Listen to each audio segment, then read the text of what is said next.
Okay, I am here. I'm sorry that took so long. Food is here. All right. Got 51 minutes on the clock. Let's do this.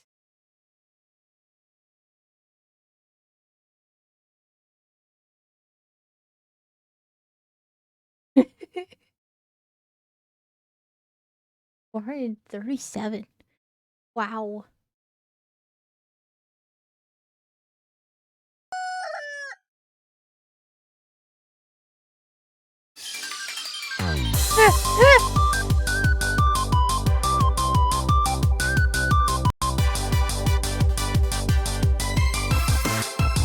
Oh, that's so loud. I'm so sorry.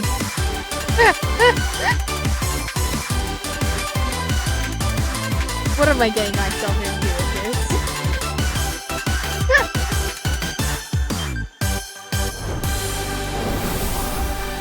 this? Hey, what the?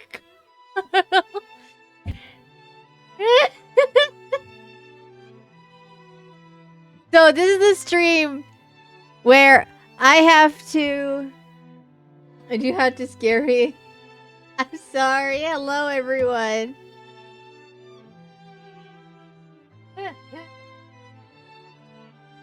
Boom.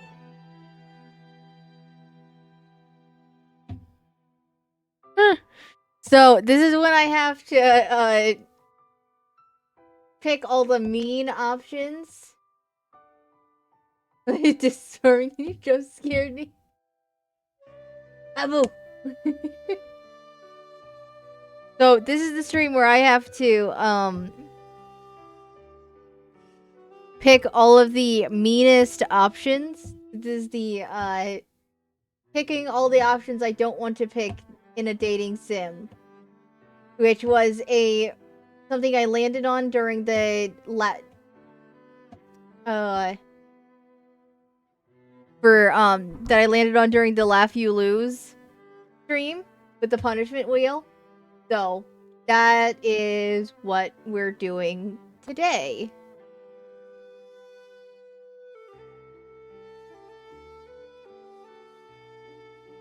Was it for me yelling at you yesterday? Nah.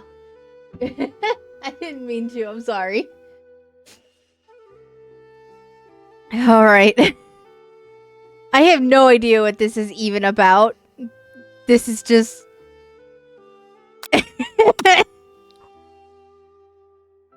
Oh boy.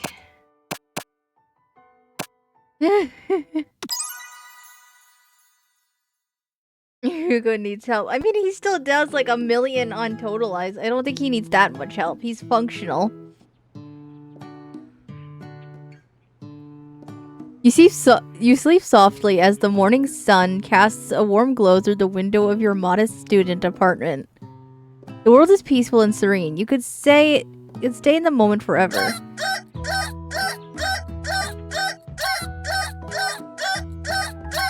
What is that alarm clock? Oh my god, I hate that. Or you could wake up now. Your first day of culinary school is no time to sleep in.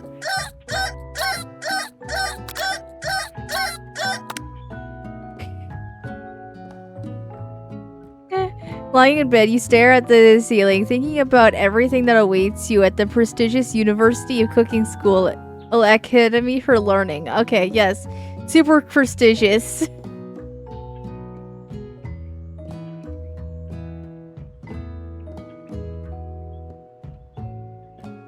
Your mind begins to wander. But who will be there? What will you cook? What should you wear? Time begins to fly by and you find your imagination getting away from you. You're such a daydream a bit and think about the future. It's here finally, your first day of culinary school. So many dishes to prepare, so many students to meet. Your mind is swimming with possibilities and you realize you're running late. You grab a biscuit and burst out the door in a hurry. Delicious.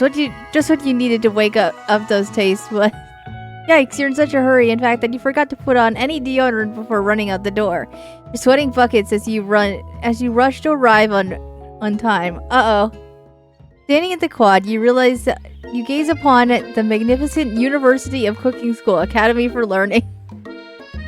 Here comes your lifelong best friend forever, Miriam. She's the most adorably awkward person you've ever met, and you are absolutely in love, and you absolutely love her for it. Good morning, Yume. Are you excited for your first day? For the first day of the rest of our lives? Actually, because I sure am excited and a little nervous. Okay, a lot nervous. What the? It's just that this morning I made breakfast for myself, but, well, when I ate it, I just couldn't taste any love in the food. What if I'm no good? What if I fail?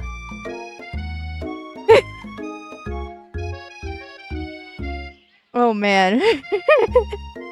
Classic Miriam. Raised by a master chef parents, she's always held herself to a very high standard. Ever since we were little babies playing together, you rescued me from that quicksand, box. It's been clear to me that you're the most loving, caring person I know. You're going to do great. There's a character that made you cry more than your Hugo. What? A lot of my characters aren't built. Leave me alone.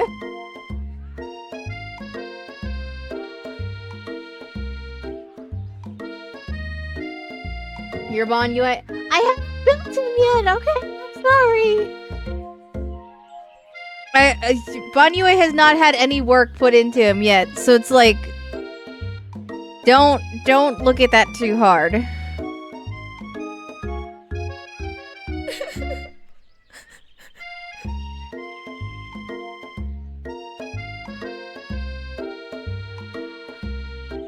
With University of Cooking School Academy for Learning's famous 3-day only semesters, I'm afraid of being left behind and never catching up.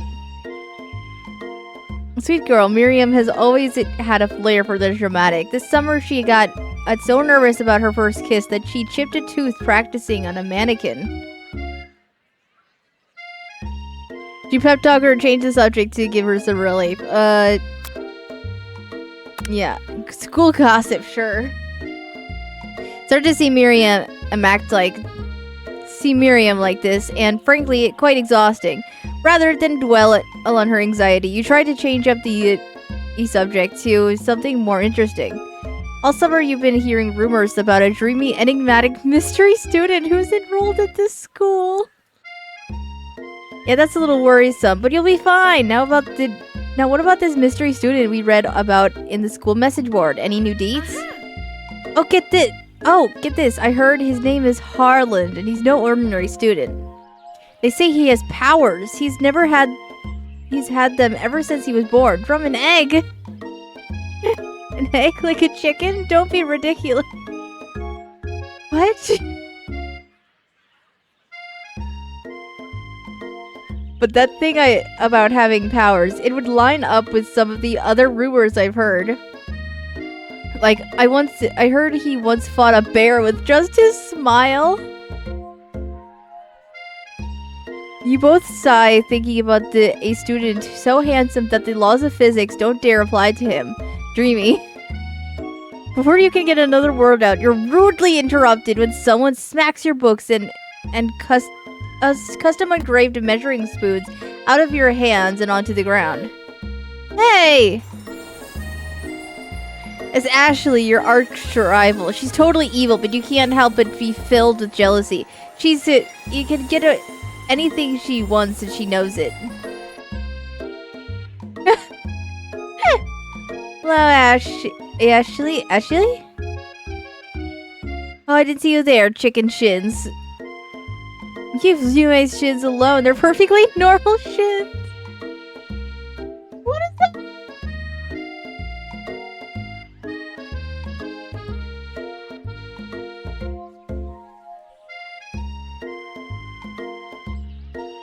You can't even stand Ashley. Even her name is annoying. You know for a fact that it's actually Ashley.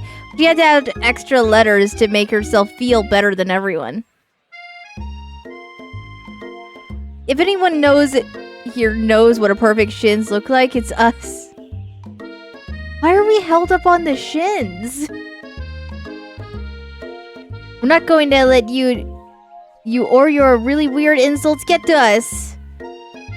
Across the quad, you see Ashley's best friend, Van, the man, what? Stop to look at his own reflection in the mirror. His pants are so tight you can see him casually working out his glutes while he styles his hair. No lie, they're rocking glutes. What? Ahem, Van. Okay. You rang, right? What? Is this how this dude is gonna talk this whole time? You never have been sure of what their arrangement is, but as long as you've known them, Ashley and Van have been just as close as you and Miriam, but substantially more devious. Stop laughing and talk. That's gonna be hard on this game, okay?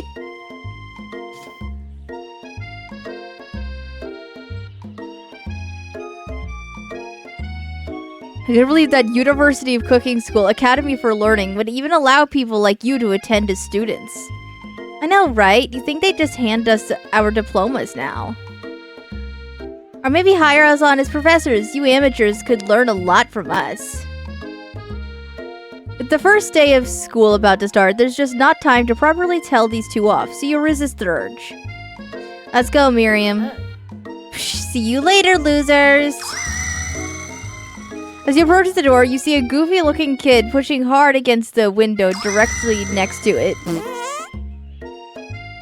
Who in the... Okay. Oopsies. He is broken. You reach forward and easily pull the door open. That should do the trick. Okay, cool.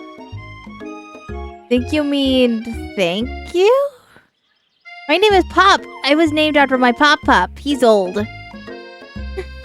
Could someone like this also be a student at the school?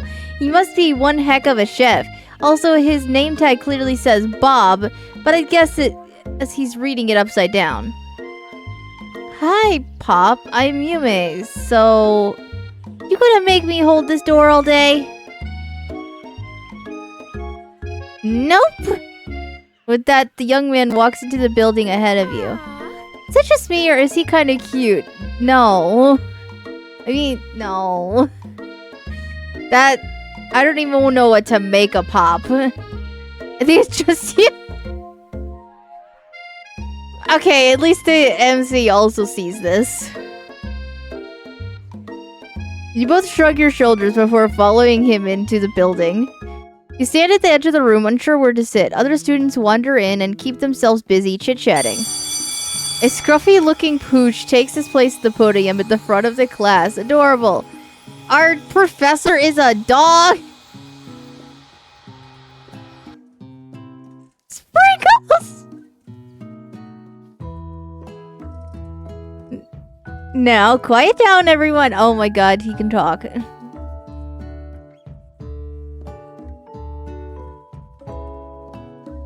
Who is this unreasonably cute pup, and why is he in our culinary class? You must be Sprinkles, head instructor and CEO of UCSAL. Please call me Professor Dog. I may be cute and a little fluffy, but I still demand respect. Woof. What a cute dog is our professor. This is the best school ever. I guess only a dog's nose is capable of picking up all the nuances of fine dining. Out of nowhere, wind begins to rush around you as a swirl of cherry blossom petals fill the air inside the classroom. I'm chilly, someone close the window. And then... he... Alright, here we go. You're immediately swept up in the aura of this new student and his remarkable goatee. Who knew anyone could be so handsome? Time stands still. Tim, it isn't my favorite student, Harlan. Colonel Sanders interrupts Sprinkles. Sorry, Professor Dog. Before he can finish his sentence, please call me Colonel. Well, Sanders. 5-stream streak! Yay!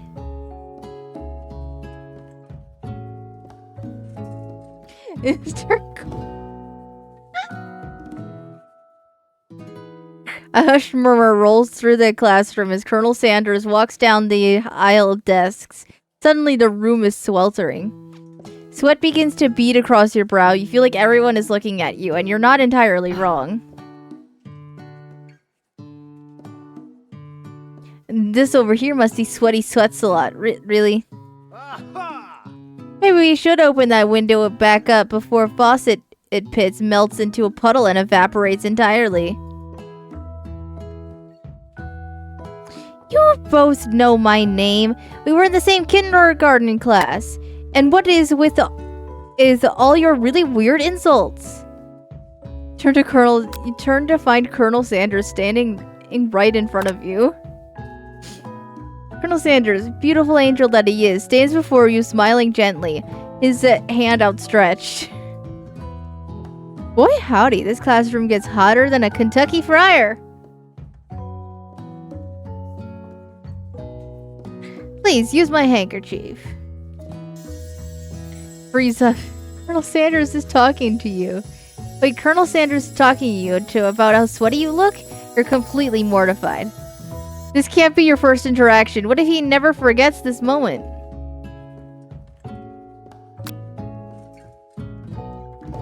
What is this game? It's a giant meme. That's what this game is.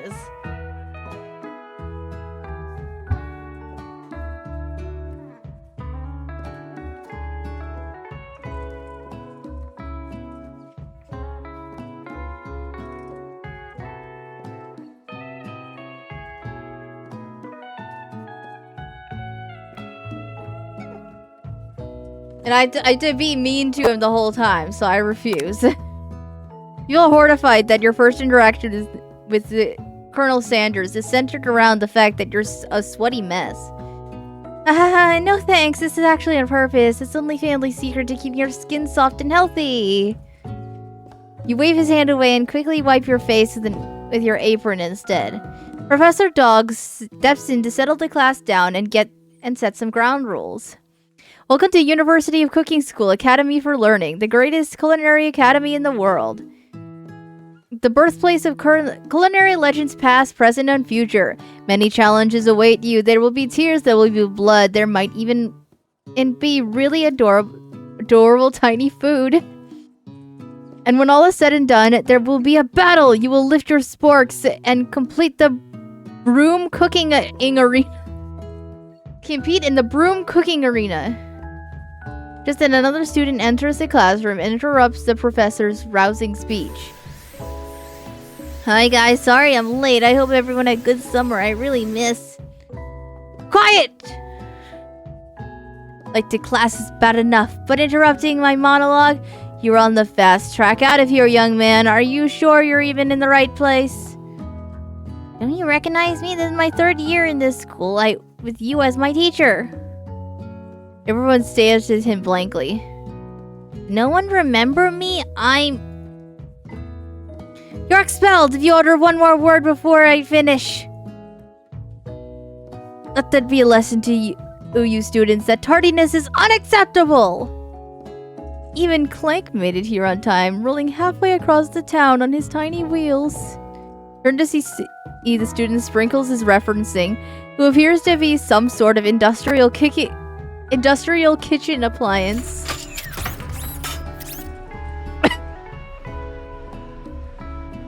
What?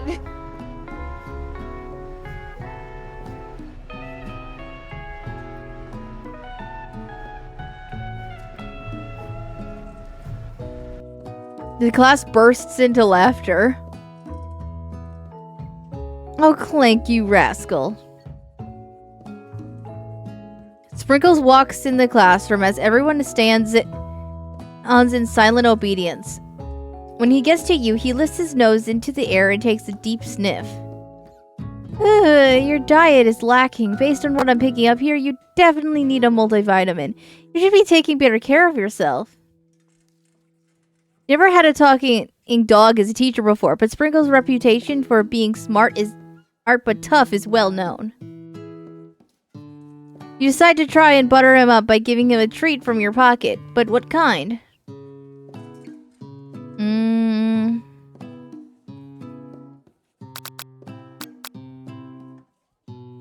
Chicken snack. Reach beneath your apron and return the chicken snack in your hand. Sprinkle's eyes go wide as he locks onto it. His favorite. Oh, well, I think there might be some competition for new star student. I don't know. None of those seemed like negative, so...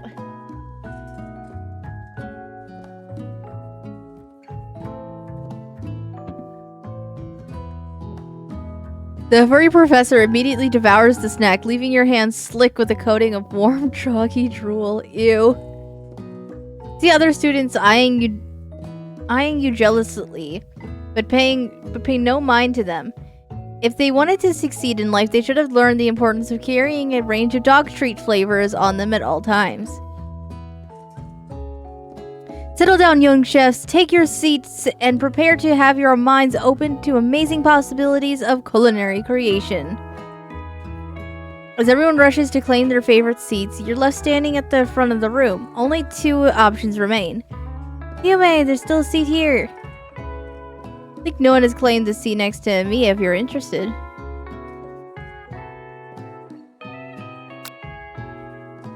Yeah. You need to take a seat by Miriam. Glad you have to have you near me to support me through this class. Of course, you're my best friend. What else? Who else would I sit by? Colonel Sanders, he has such a magnetic personality, and there's a seat open right next to him. If you had sat there, you might have gotten to know him a little better. Never sacrifice our friendship. Besides, I'm sure I'll get the chance to talk to him later in the semester. I've got 3 whole days. That's like a lifetime. Okay.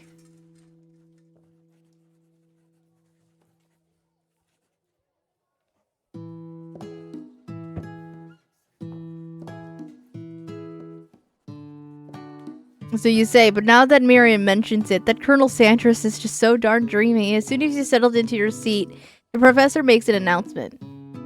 Think fast, it's time for a pop quiz. Yay, a quiz about me. This incredibly important and surprising English short quiz will tell me if you are ready for a life at culinary school. Keep your knives sharpen your focus sharper. Here comes question 1. The train A is traveling to point B and train B is traveling to point A. How important is it to wash your hands before cooking?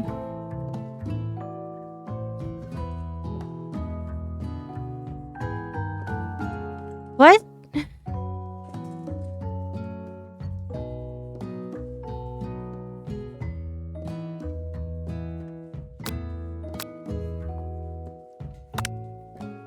That's right. A forest to a tree is as chicken is to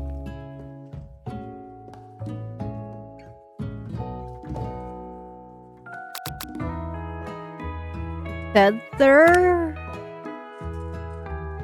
Okay. Was the most efficient eating utensil ever created.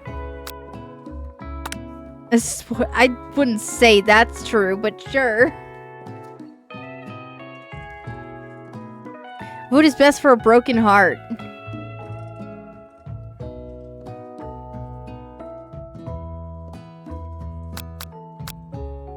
I think as long as it's prepared with love and not too much salt. I'm gonna try to do all the good options for this.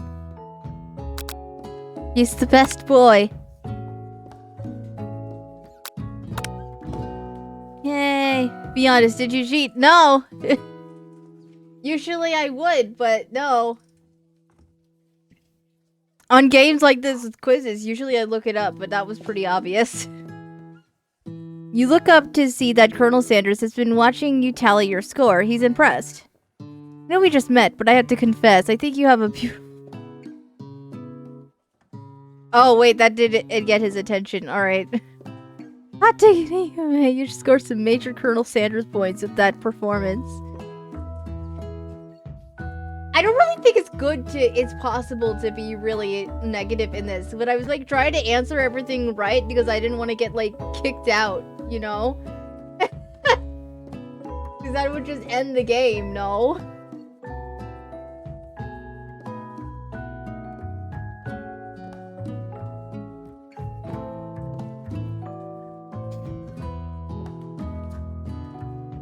I have your attention, students. I have a important announcement to make. Time for lunch. Oh, the cafeteria is as nice as any restaurant you have ever eaten at. It makes sense that a school dedicated to cooking would also be serious about eating. A delicious fragrance wafts through the room and tickles the end of your nose. Your mouth waters. Smell that? That must be our lunch. It smells crazy good. Everyone, can I have your attention? Is it about lunch? No, I just wanted to apologize for my tardiness. You see, I was... Howdy, folks. I'd like to make an announcement. Hey, It's about lunch. Everyone cheer. No one gives a shit about what student wants to say. But Shh. Lunch. She said shh. In honor of the new semester, I have prepared something special to share with everyone for lunch. That must be the smell I smelled. Gee, that smell. You hold your breath, waiting to see what this mysterious student has created. You've heard that he's very talented, but were the rumors true? What's this? Colonel Sanders lifts a large bucket above his head. Its contents glimmer in the light. Piled high are huge pieces of chicken, breaded and fried to a crispy golden finish. No. Colonel Sanders brought KFC to school lunch.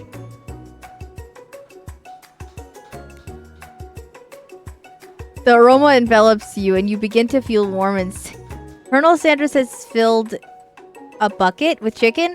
What a novel concept. Your stomach begins to grumble as if to say, stop thinking and start eating.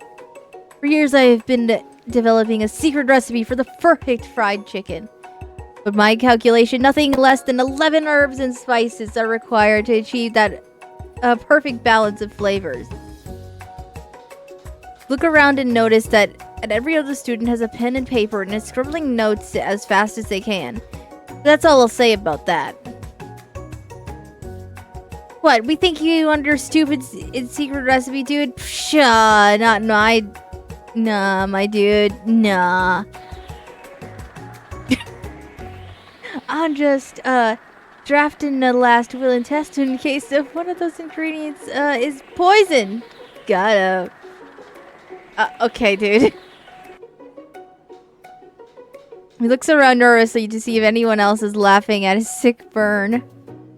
You wait to see what singer Ashley has prepared to follow up, but she suddenly takes a different approach. I was like, writing a diary. Your diary. Today I smelled something beautiful. Well, I knew at that moment that only in the hands of a true gentleman could fried chicken so tender. You see her body language change from bitter and evil to sweet and innocent. As she slides closer to Colonel Sanders, she realizes that he is destined for greatness and fame with cooking skills like this. She wants him all to herself. Oh, please. Well, Van the man, if you don't want any, I'll take his. Whoa, hold on. I guess I'll try it. Takes one bite and his eyes grow wide. He starts contorting his face as he tries to hold in his pure exhilaration and act unimpressed. Easy now, there's enough for everyone, please. Ease my fellow classmates, dig in. You take one of the pieces of fried chicken out of this bucket and sink your teeth into it. It's amazing. Tasting Colonel Sanders' food transports you to another dimension. Oh my god. Alone with your taste buds gripping at a drumstick in your hand, you float weightless. What is happening?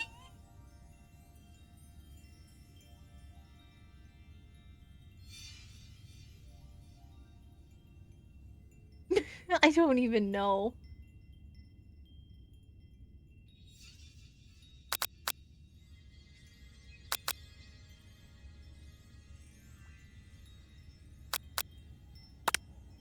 Let the food rest in your mouth and focus on it, scrutinizing every flavor.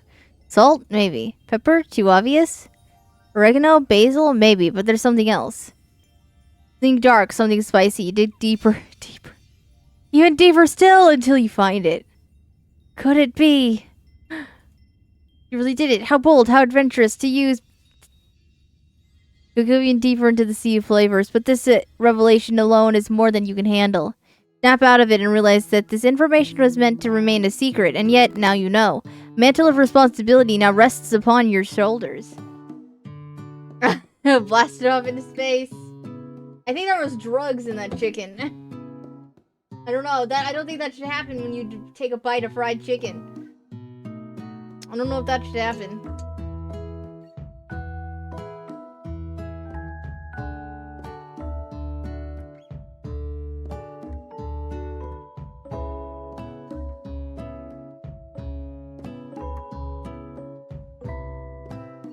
As you look around, you realize that everyone in the room is consumed by the lunch. No one noticed that you've traveled through space and time. After tasting his food, you try to get some one-on-one time with Colonel Sanders. Colonel Sanders smiles ever so softly as you approach. He stops what he's doing and allows you to break the silence. Colonel, I wonder if I could talk to you for a second? I think for a fellow chef. What exactly was on that chicken? Aha, how bold to come out and ask. It's an idea I had for a new combination of flavors that will make my fortune and establish my legacy for all time as I open a chain of highly successful fried chicken restaurants. No big deal. Just you and me here talking. I can keep a secret. In fact, I got some of my own that I'd be willing to trade. It's a rush. The semester is only getting started. We've got 2 more whole days to get to know each other. He's clearly not going to give it up easily, but it doesn't hurt to be persistent. You know what they say about secrets, Colonel? Shouldn't learning be fun? Aww. You've got moxie, I'll give you that. Colonel Sanders looks both ways to make sure you're truly alone and leads in. You can feel his warm breath as he whispers. It's one ingredient, but can't tell. But you can't tell. I used blank, something my great-grandmother taught me. Blank. Wow, you never have guessed that. In fact, you're not even sure where you'd get some if you searched. Blank definitely isn't the flavor you tasted before, so now you're 2 ingredients closer to knowing the full recipe. But you don't tell Colonel Sanders that.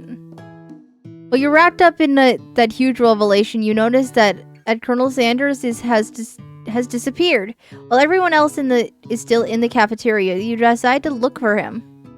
Find Colonel Sanders outside. He's standing in the quad. Oh, it's you again. Howdy. Sometimes I like to come outside and look at the school buildings. Think about how my story will continue on after I've graduated. Sounds like you have big plans. I dare say the biggest. I will leave my mark on this world. You can bet on that. Alone together for the first time, you figure out now is the perfect moment to show your personality to him.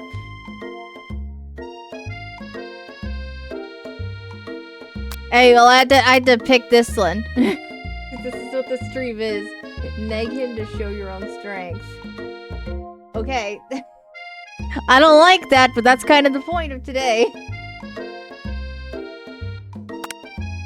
You know, I've been thinking about your secret recipe. Of course you are. You don't simply forget a flavor combination like that. That's exactly right, and I remember it because I tasted it before. I stopped at a random fried chicken stand the other day, and their chicken tasted exactly like yours.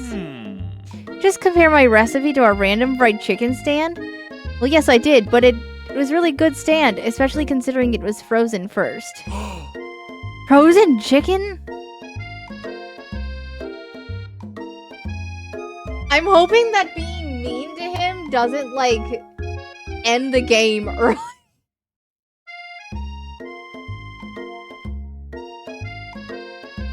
Colonel Sanders struggles to conceal his emotions, fighting back tears of anger. I can't believe you'd say such a thing.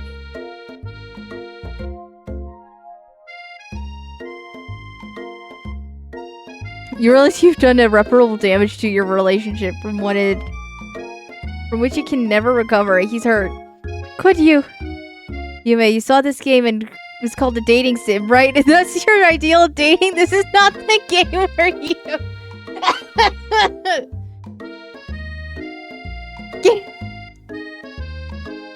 So yeah, being mean to him does end the game. Got it.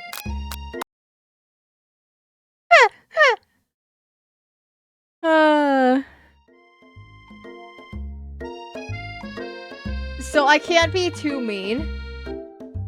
That's kind of the point of what I'm doing, but I can't be too mean. Da, da, da, da.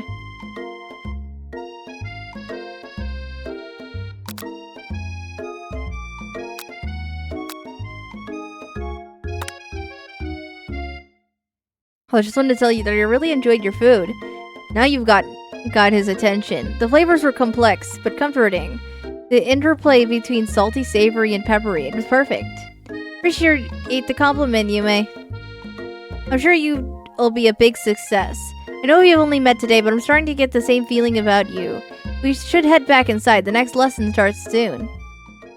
Stepped into the massive cooking arena, where the afternoon lesson will take place.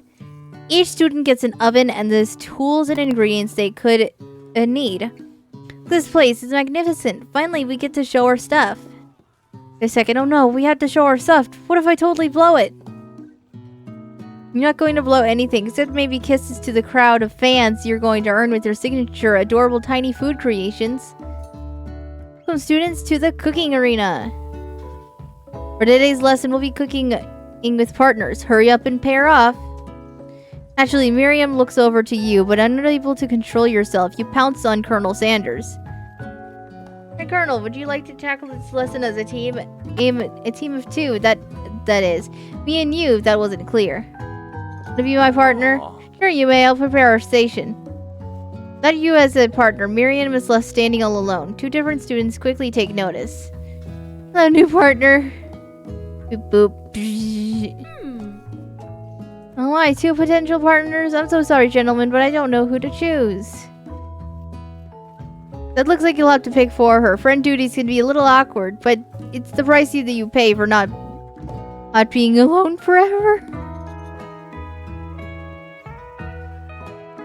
Hello, Pasta!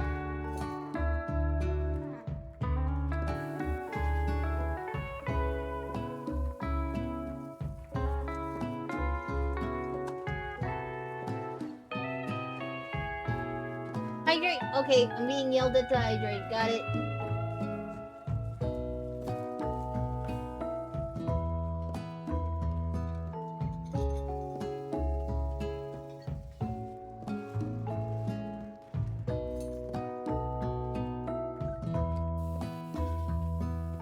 You want to ask to be Miriam's partner?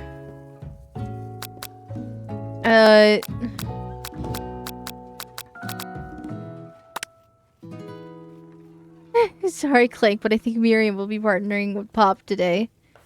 Oh. Papa gives a big smile. He steps up to the same station as Miriam. My chef! He holds up a banana and, without peeling it, proudly eats the entire thing. It's disconcerting, but Miriam is too kind to act grossed out. What do you mean he eats the whole thing without peeling it? How is that even... I don't even know what to say to that. Love your enthusiasm, Pop. He looks at you like, really, this kid? But it's too late for you to change your choice now. Now it's time to focus on your own cooking classwork. Alright, you two, for today's lesson, we're going to keep it simple. Pick a basic dish and divide up the steps. No chef is an island. It takes 2 flints to make a fire. You get the idea. Which dish do you suggest to your partner, Colonel Sanders?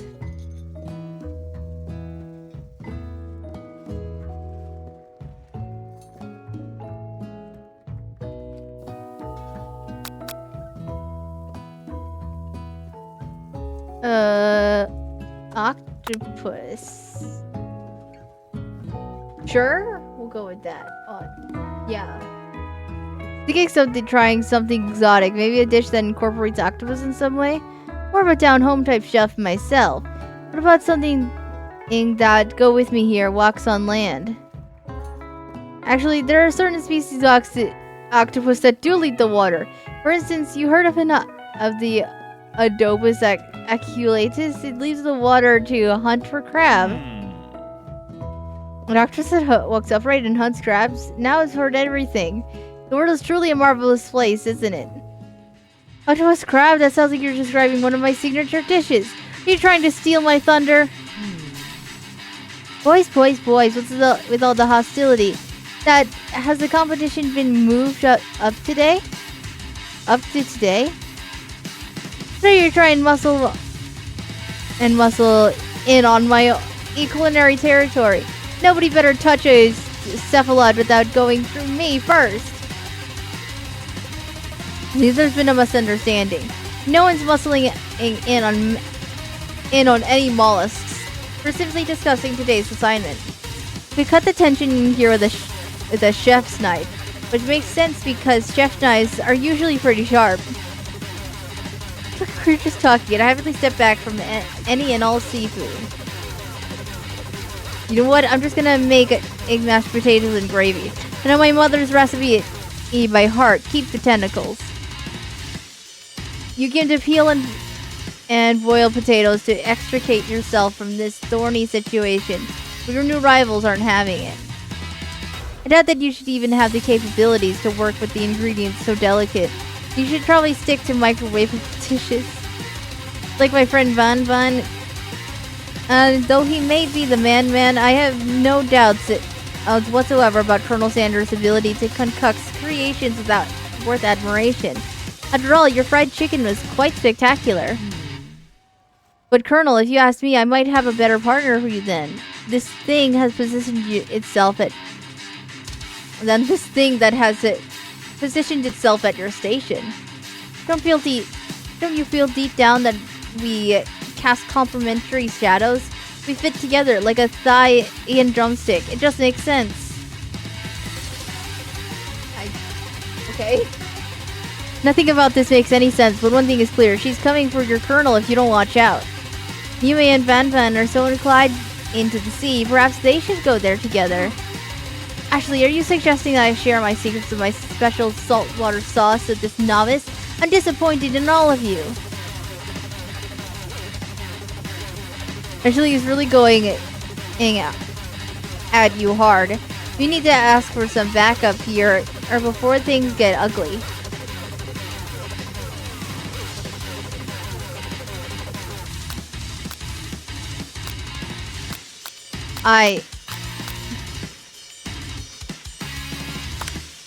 Turn to Miriam. As soon as you find her, she senses it and looks back. This girl's front and mean radar are a second to none. And she immediately comes running over. Is somebody threatening my friend? I will destroy them! I actually think that Ashley and Van were just leaving! Leaving you in the dust. He says it's my skills as a chef, perhaps. Perhaps it, but stepping away from this competition, you are surely mistaken. Hey! My hair was stolen. I stole my hair. My hair!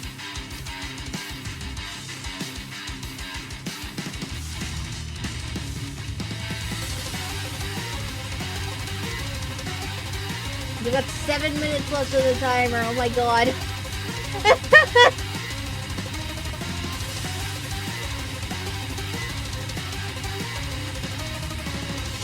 I'm your loyal friend, but Yue is my partner for today's activity. Look for Sprinkles in hopes that he might step in, but he's nowhere to be found. Darn those cute corgis and their short but sturdy stature. You look at your station and you realize that in the tension of the moment, your hands have been cooking on autopilot. Distracted by the drama, you've already crushed and boiled potatoes into a perfectly creamy mashed texture, with plenty of butter and cream for flavor. It's as if your natural passion guided you through the steps you know so well while your attention was elsewhere. I know just what to do. Colonel Sanders extends his hand. He's holding a beautiful white porcelain gravy boat, out of which pours a smooth brown gravy, smothering your nearly finished potato dish. Hi. No one's helping Storm. Storm's gonna fill the entire wall with it. Bald.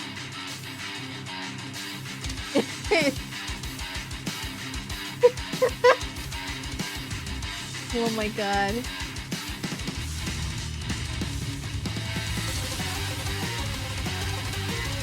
It's all bald. All I see is a wall of bald on my chat.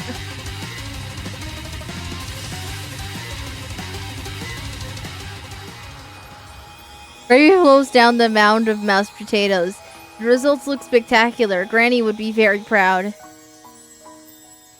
Colonel Sanders holds the spork out to you. You reach out and grab hold of it, but he doesn't immediately let go. The two of you stand holding the same spork, and for that small moment, all of the madness and pressure in this crazy world stops.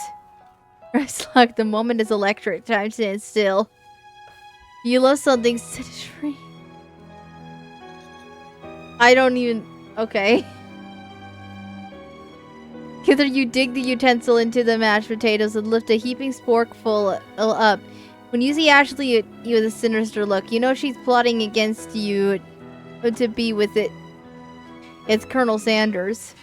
And then, filled with rage agent without thinking, you fling the sporkful of mashed potatoes right into Ashley's stupid, beautiful face. Hun, do something! Do something!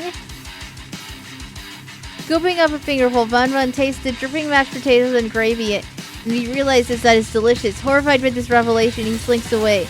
Will you ever be able to cook something with so much love and integrity? We're right there, anyway. We do not waste food in the broom cooking arena.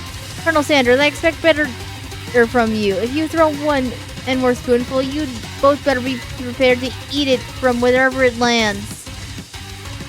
Can I has potatoes face? Van rushes back over, a covered dish in his hand. Mashed potatoes with gravy? Pathetic. In just a few minutes, I prepared a full meal. Gaze upon my specialty, braised tentacle of octopus in my silky saltwater sauce.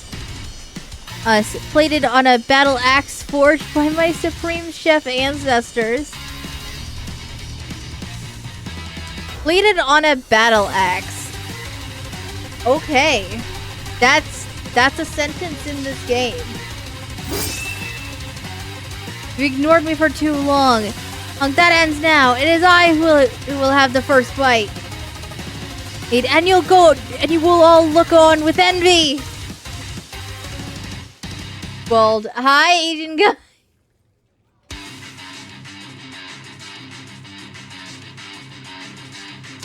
The interrupting student rushes at Van and swipes a bite of his signature dish right off the plate. No, don't! Think about this dish doesn't strike my nose quite right. This octopus was rushed and may have earned in the process. The results could be toxic. Too late, it has been eaten. I think I left something in the oven. I don't feel so good. It killed it! Oh my god! What?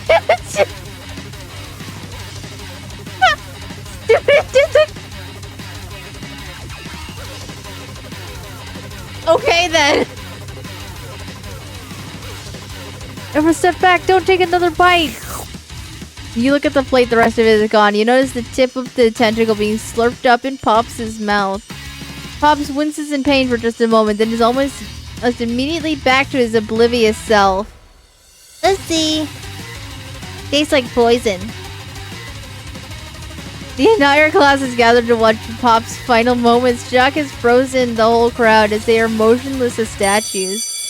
The class bell rings, disrupting the moment and snapping everyone back to reality. It would appear that Pop's enthusiasm for trying new things, despite the obvious dangerous, inoculated him against poisons of all kinds. Would finally be free. Yeah. I'm not gonna finish this game in 2 more minutes.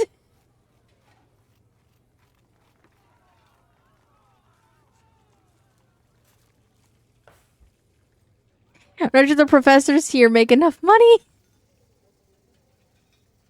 Speedrun. The ghost student, hello. I just turned into a ghost over here. Speedrun it. Seeing that you're shaken up by that reality, a really annoying student and all his nonsense, Colonel Sanders approaches you. Sorry you had to go through that. Please, let me walk you home. What? Like, for real? Oh, come on! You follow Colonel Sanders out of the room. At night, the school building is taking on another vibe entirely. It's dark and a little more... more than a little spooky. Plus, you have to stay alive until the ball ends. I don't even think I'll finish it before then. Oh my god, last minute! Ah!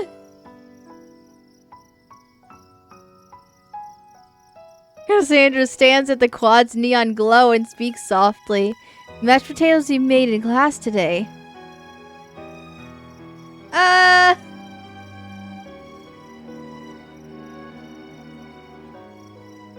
Idle parents, where are you? 20 seconds! Where you go? I want you to know they're not a great representation of my skills. I didn't even realize I was making them. They were amazing.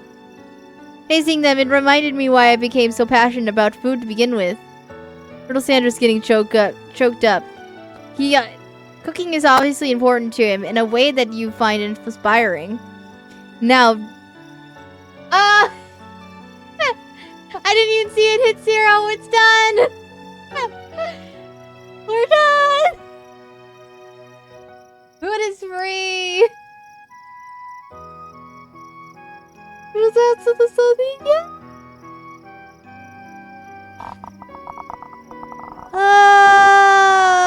I'm still gonna finish the game before I end stream, but the subathon is done. It's like I can still hear her voice. I'm not dead. I'm not dead.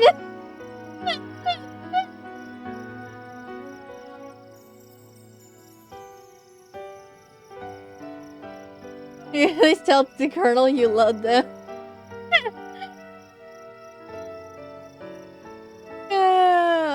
Well, let me take a short pause from the game. Thank you everyone for all the support during this subathon. You guys are insane. I cannot thank you guys enough. Like...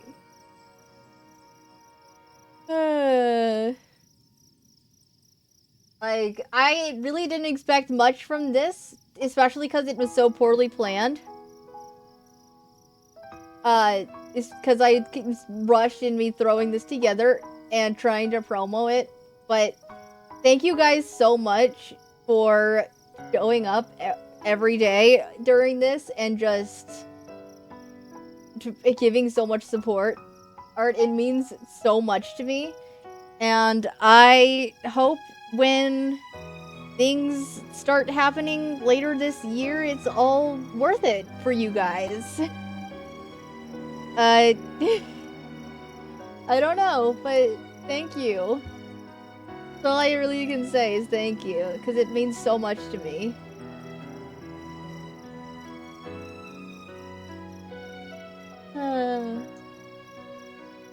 Okay.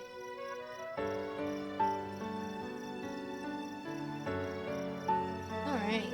Well, hold on. Let me hide this then, because it's over, it's done. It's gone. Gone, it's disappeared.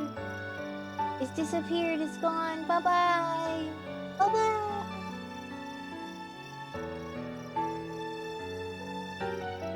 It's all gone. Wow. Wow.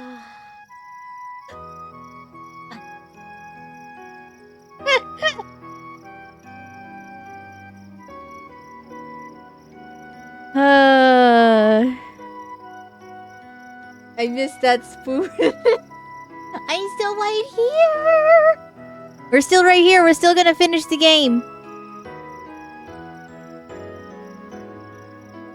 We still gonna finish the game. I'm still here. I promise. Blah.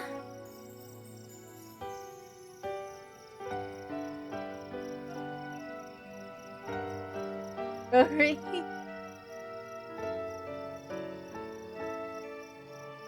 I missed that spoon. No.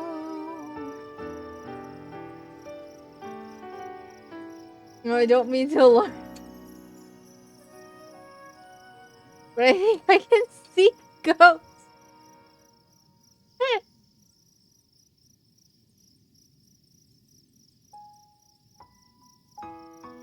The wonderful journey we had. Yeah! 28 days. This is day 28. So it lasted 28 days. You guys are crazy. Now, obviously, it didn't... That wasn't consecutive days. Because it just is the days I stream. But still, that's insane. You guys had it last 28 days. You're supposed to acknowledge the ghost. Nah. So I see the swoon on stream. But I'm a ghost myself. That's right. Storm can see the ghost because Storm is also a ghost. Ghost to be ghost.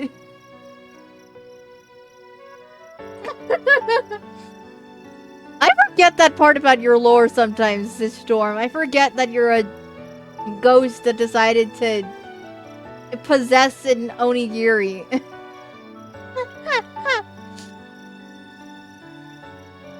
I tend to forget that part.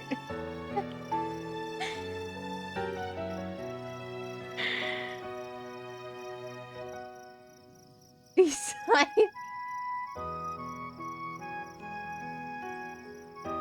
Didn't read my lore at all, did you? Did you? I haven't ever seen where you put your lore out. I didn't even know you had written lore. I would certainly read it if I knew where to find it. Did you? Did you? I'm trapped in here.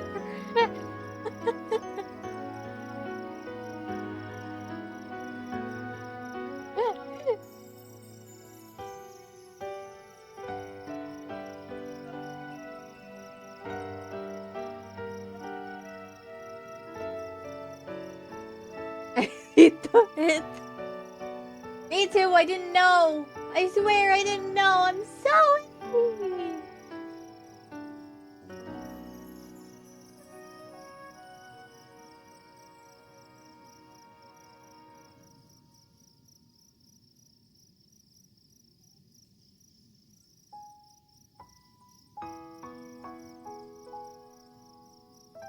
Alright, well. With all of that out of the way, let's finish this. Let's finish this game. I don't know how much I have left of it. I don't think it's not that long of a game, so. Alright. Now would be the perfect time to tell him you're developing feelings for him.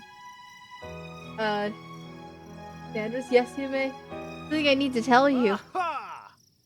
Hold it right there. I think I need to tell you first. Oh, jeez.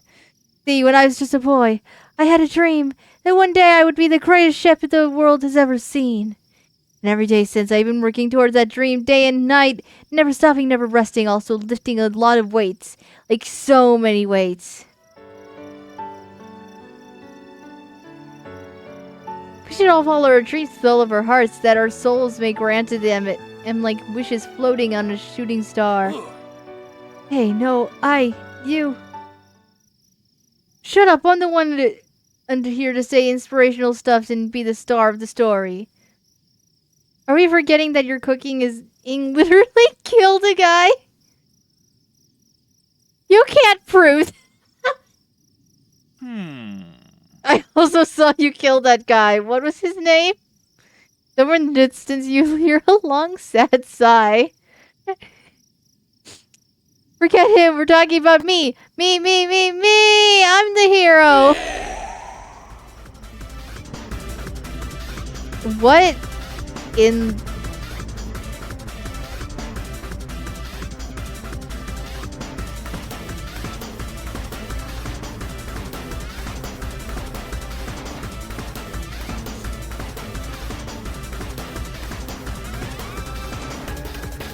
What? Spork monster is here to fight it here. I think I left the fridge door open. Later. This is... Okay, you know what? I don't know why I expected this to go any other way. Feel not hard. Let harm come to another student, except for that ghost kid. I kinda dropped the ball on that. Be afraid, be very afraid of me, because I'm a monster, see? He's rhyming on purpose. Is he rhyming on purpose, or is that just a coincidence? Before you can discuss syntax any further, the turn-based fight sequence. What will you do? What? Tackle you.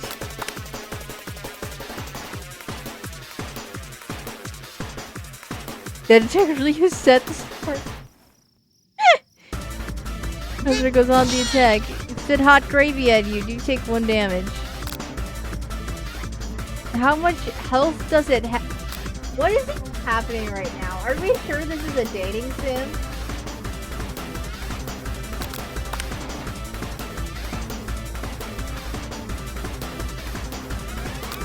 Last time, right?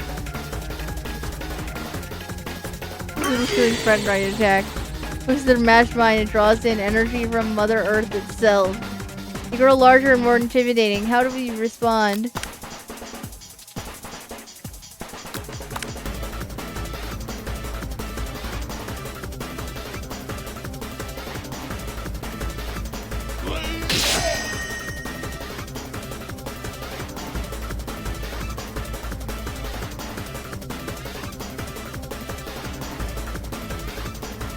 I'm really bad right now, so bye bye bye!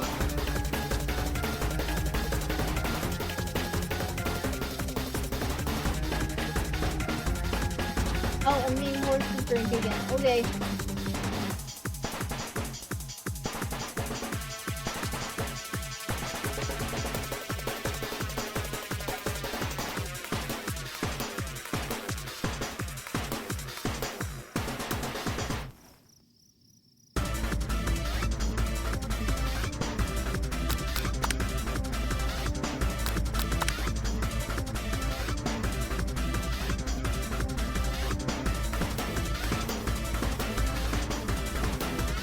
Vile villain, your reign of terror stops here. Colonel Sanders summons the energy of 1,000 chickens. Hot pie power pinch. 10 damage. Spork monster is defeated.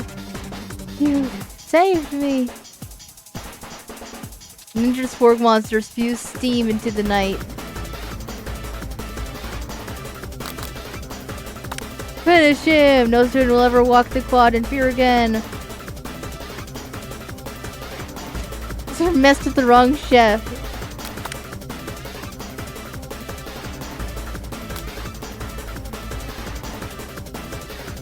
Student let debt loan destruction. And let student loan debt destruction does 10 damage. Spork monster is completely vaporized. Colonel Sanders looks on in awe. You're just surprised at you, May. Defeat monster left behind a special item. Appears at first to be a cookbook, but upon closer inspection, it's so much more. It's a book of magic spells with a golden chicken on the cover. You open the cover and find a library card tucked inside. Last name belongs to it. Is signed out as Borko. Borko, that name sounds strangely familiar. Blood is pumping as you stand in the quiet of the night, holding the mysterious book in your hands. As you come down from your battle buzz, you realize that your final attack has left you completely depleted. The world around you begins to fade away. Without any energy to keep your eyes open, darkness overtakes you. The image Colonel Sanders flashes before your eyes as you fall asleep. He must help you get home. In your tired state, you don't know if you could have made it without him. What a guy. You want to thank him, but you don't have the strength to utter a single word. You feel your covers being pulled up over you as you are tucked in tightly. Good night, my colonel. Oh. Why, Kurt? This is the first day you two have known each other. Calm down. Damn. Hi, baby girl.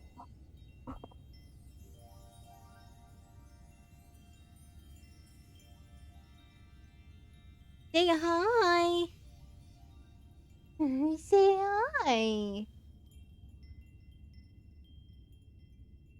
I have kitty.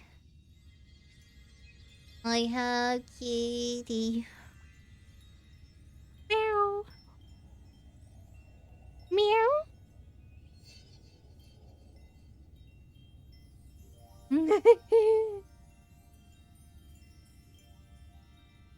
Got Mao right in the microphone.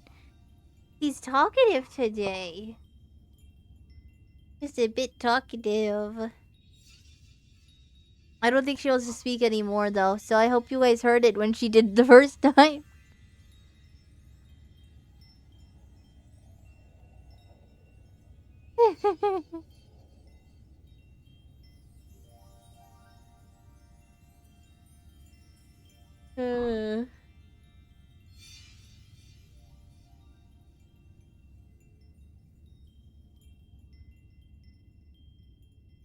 In your dream, you're together with Colonel Sanders. For some reason, Sprinkles is also there, instructing your love dream. Your love. Dreams are weird. Your shit, but love her nonetheless.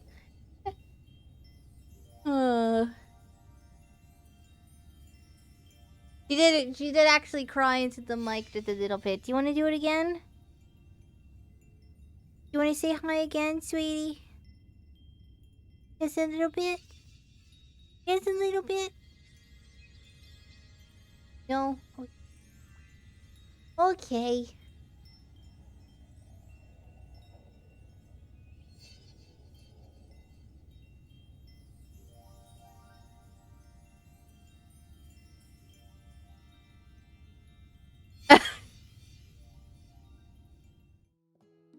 You wake on day 2 and attempt to process the wild visions you had.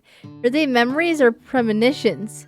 You lie in bed and stare at the ceiling, thinking about the secret you discovered while tasting Colonel Sanders' cooking yesterday. You can't really used blank.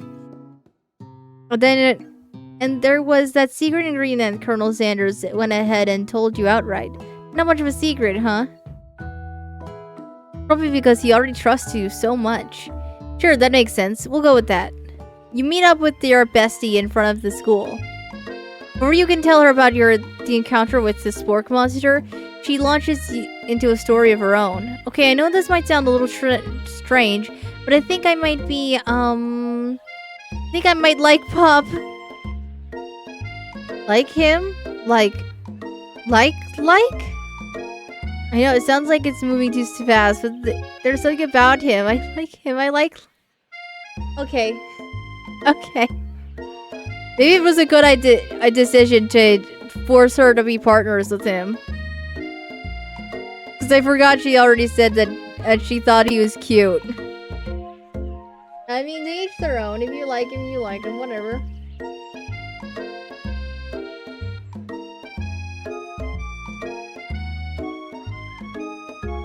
We got talking after class, and he's actually a totally sweet guy. Not only that, but he's really smart. He told me all kinds of stories about Colonel Sanders. Do you know that Colonel Sanders enlisted in the army when he was only 3? Not only that, but he founded a special unit of super soldiers who all wear the same hats just because he put on a hat on one time and thought it looked cool. But Colonel Sanders doesn't even wear a hat. He wears a ribbon tie. Either way, maybe it'd be best if you took it slow with this new boy. Like I am with Colonel Sanders. You and Colonel Sanders, the coolest guy in school, the most famous student to ever attend University of Cooking School, Academy of Learning? You're a thing now? We definitely connected yesterday. Sure you did. You're great. Why wouldn't he be into you, I guess? Laughing at the implication that you and Colonel Sanders might be a thing is definitely not cool. You are great. You have an idea about how to prove that your love is real. He's not into me. Why didn't he tell me one of his secret ingredients?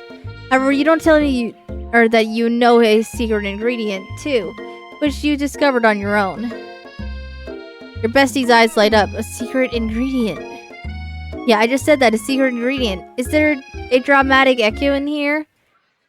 Urim checks to make sure you're alone before continuing.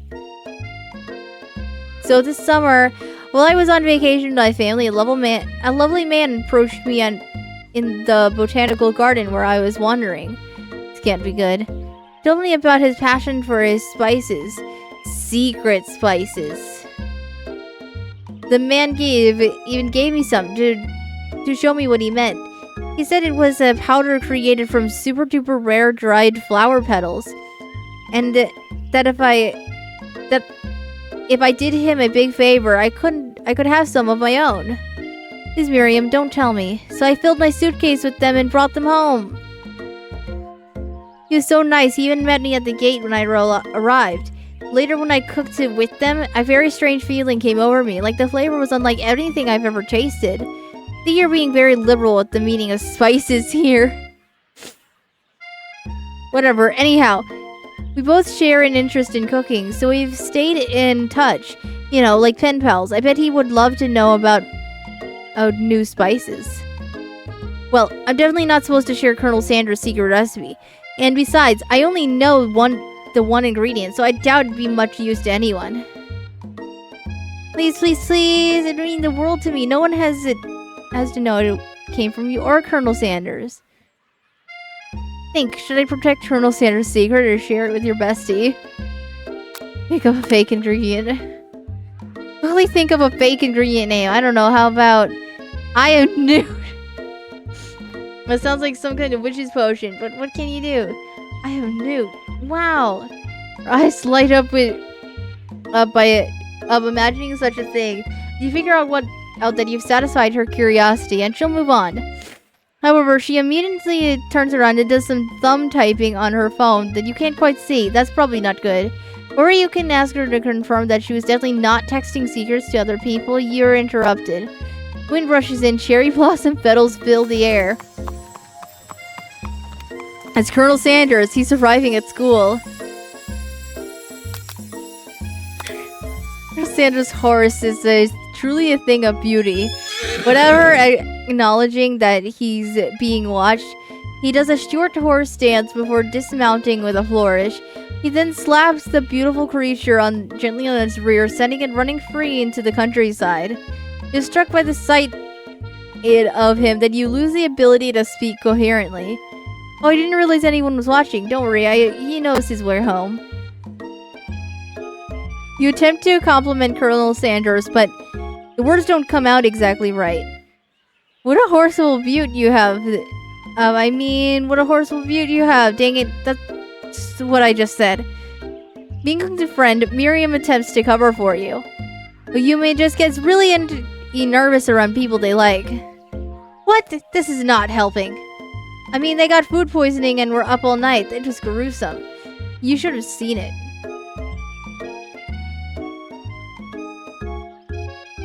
She gives you a wink and a smile as if to say, situation handled. Can't blame a girl for trying. As Colonel Sanders disappears into the school, leaving you and Miriam to follow. When you enter the classroom, you can see your two rivals, Ashley and Bun Bun, and are doing something bad. By the way, they're hiding. You know it must be really bad. Like counterfeiting recipes bad, experimenting with restricted ingredients bad, summoning a demon bad? You try and get a peek over Von Bun's hulking shoulder, but he sees you coming. Whoa there, little one. I'm not sure you're ready to handle this.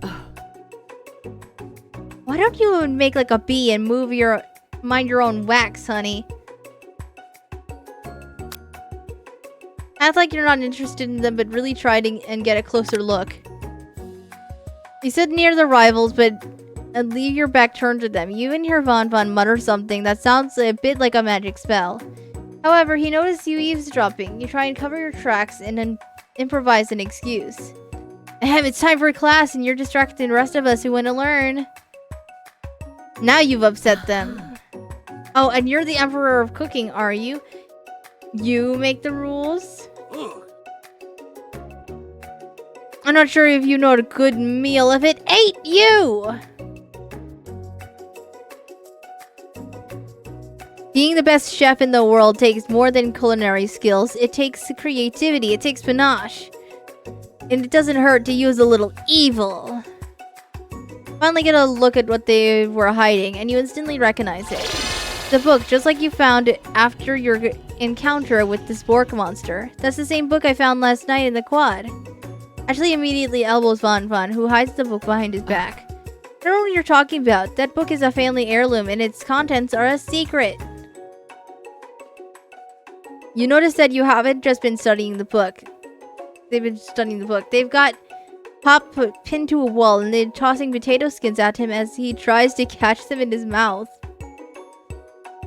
We're playing, hee. But before you can dig any further, you're interrupted by the arrival of more students. It's almost time for class. Beep beep. Clank must be running late. He's in such a hurry that he rolls right over Von Von's meaty foot. Hey, watch it, you bucket of bolts. You watch how you talk to him. He didn't do anything. Bzzz, womp. What do you think you're talking to? I've never heard such language. Not even from a stand mixer. Womp. No, your mother was a stand mixer.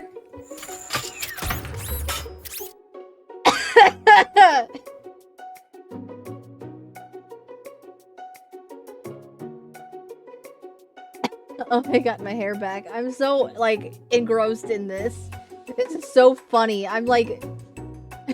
I don't even know what to make of this anymore. Von Von jumps to attack Clank, but Clank shocks Von Von, sending him flying across the room. Specifically, Colonel Sanders, his crazed men are about to come to blows. I think it must be over... or me, but I'm not interested in either of them. Ashley's tone has completely changed in an instant. She bats her eyelashes at Colonel Sanders. Surely he must know that this is a ruse, right? Gentlemen, get a hold of yourselves. Save it for the arena at least. Or don't. Honestly, what do I care? I've got lofty career aspirations to focus on. Maybe I can help you with your business plan.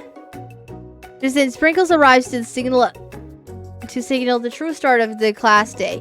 He's panting, which doesn't seem that abnormal. He's a professor, but he's also a dog. Students, please take your seats. I apologize for my late arrival. I spent the morning chasing a car all around town, and my tiny legs are very, very tired. But I'm here now, and I hope you're ready to learn. Rub his furry belly, dog belly. He loves it. After he catches his breath, Sprinkles regains control of the classroom. Without further ado, we'll review the global history of my favorite fowl, the chicken. You want to pay attention to the lesson. Truly you do. Which is why in 1776, at the signing of the Declaration of Independence, it was Chicken who first signed their name. But you can't help but daydream about Colonel Sanders, and you miss most of the important parts. Did you come to? Sprinkles is holding a tray of food in front of you. Well, you may. Naturally, this appears to you a sample platter. Which item do you want to sample? Pepper. That's probably a bad idea, but that's fine. Brightly colored pepper stands out from the other items. It sparkles in a most eye-catching way. So naturally, you reach out, grab it, and eat it right away. However, your body is not prepared for the heat. Pepper is triggered an intense spice hallucination. It feels like forever as you trip through the universe. My friend, oh. This guy again? I'm here to give you an important message. Woo! Must avenge my death and fulfill your destiny. Indeed, all you must do is... I'm saying to fulfill your destiny, all you must do is... Sorry, I think I got some spice stuck in my throat. Fine, I'll work through. Fulfill. Prophecy! You must. Feel yourself begin to regain consciousness. Oh, man. You come to and find everyone is staring at you. That pepper was the last of its kind on Earth, and now it's gone forever. Think to yourself, geez, I should pay better of attention. He'll make mistakes, I'm sure he'll forgive you. Someday? Come on, it's time for lunch. Before anyone can relax, the cafeteria lights dim. And your rivals enter to make a dramatic announcement. Today's lunch will be prepared by a timed competitive cook-off. Dear man, they stop wasting everyone's time. Is everything a competition with you two? Yes? Yes! Well, not with me. I'm on a personal journey to learn to love. To learn to love? Sure, why not? But definitely not to constantly battle. Yeah, stop getting your genres crossed. Don't you have some portable monsters that are to capture or something? Oh, it's Pokemon now. I need to eat if I'm going to have the energy to sustain my education and pursue my dreams of being a master chef.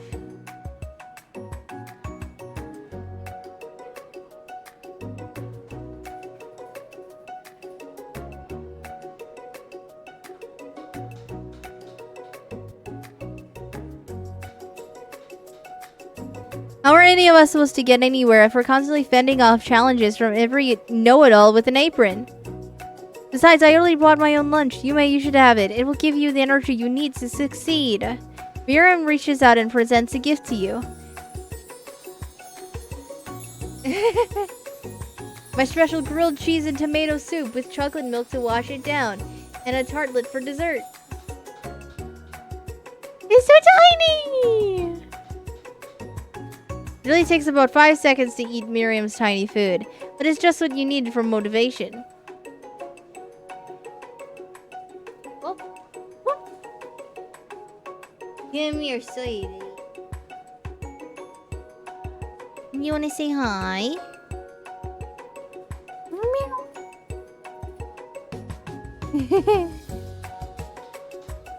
Baby girl is back again. Back again.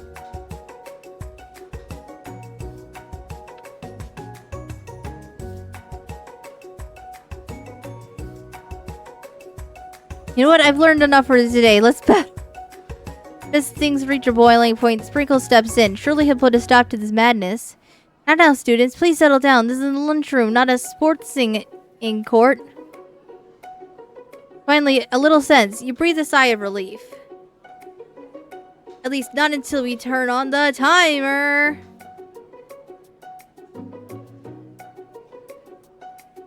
Just a huge light. It blasts in your face, flashing the words timer ready. That's what I'm talking about. Oh. Oh, too early.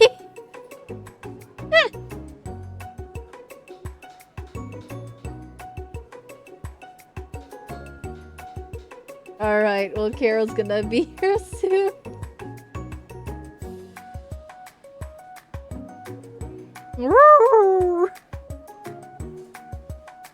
I stand corrected. The battle you won is the battle you get. My bestie can best the best of them. Best believe it. Like a diamond, I form under pressure. And now is my chance to shine. The rocker is coming. The rocker is coming. I defeat you myself. You had his chicken and you made mashed potatoes and gravy on day 1. Now you're feeling you can really impress him again here. Time to boil some water for the potatoes. Think fast. If the timer runs down, you'll be forced to pick randomly.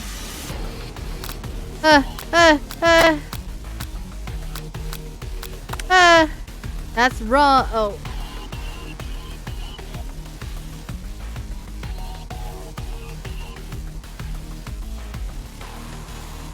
What are you doing in? Hi, Carol.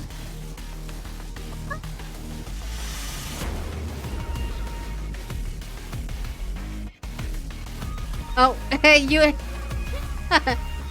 Shouts out myself. Yes, I forgot you can do that. Oh. Hi, Tori! Thank you for the follow! Welcome, welcome! Well, hello, guys. I am Yume. I am a spider demon. The cat is just a temporary vessel. My normal character is in the corner. If you are curious, but welcome, welcome. Give modfish now. Did you pick 100? Well, you know what? And I had a 10-second timer. I was panicking. Shut up.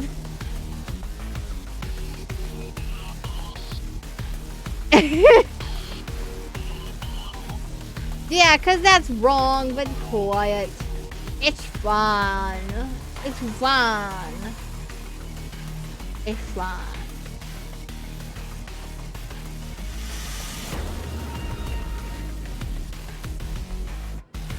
What? Fish is.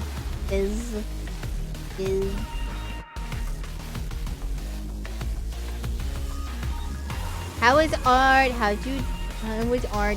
Was art good? I mean, I was there for most of it, but how was art? Was art good? Was the rest of stream good?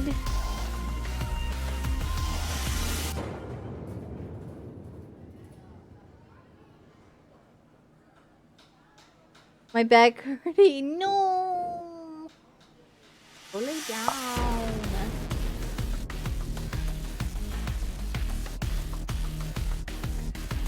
Celsius is how water feels. Fahrenheit is how humans and feel.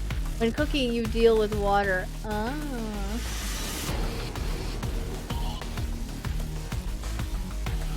But yes, it was good. I sent one of my cons off for finalization. Nice. And they like it. Yeah, I hope they like it too. It's boiling then. Yeah, because it was between 100 Fahrenheit, 100 Celsius, and something else. But, yeah.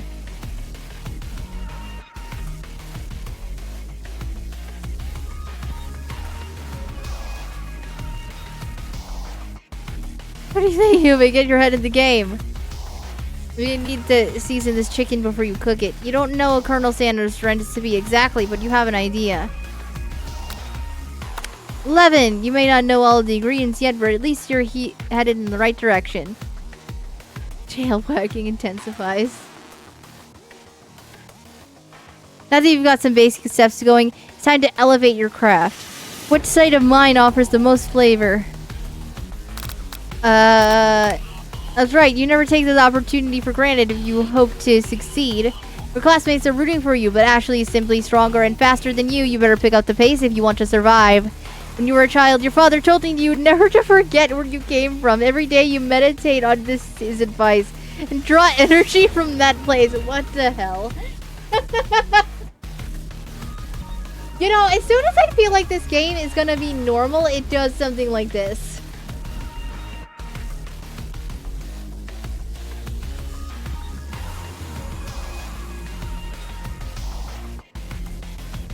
Now would be a great time to harden is that energy ready to come from? Small town dreams report. Sure. Draw energy from that place.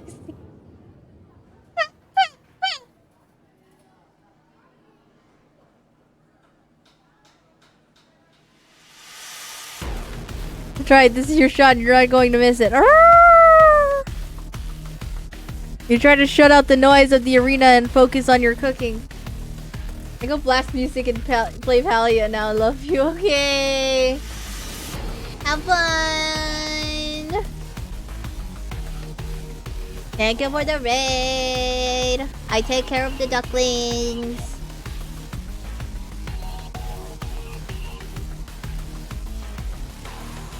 I will still be lurking. Oh, I know. But I take care of the ducklings while you are off. The buckies watch out.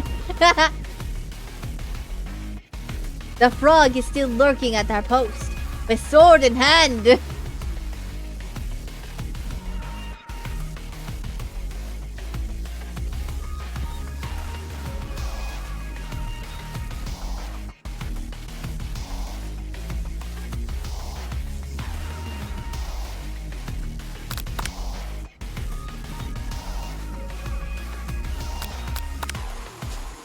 Notice Colonel Sanders out of the corner of your eye. I believe in you. It's actually cheering you on, which would be awesome, except knowing and he's watching you makes you totally forget what you were doing. Now that you can think about as Colonel Sanders. What are you thinking? Get your mind back into the competition.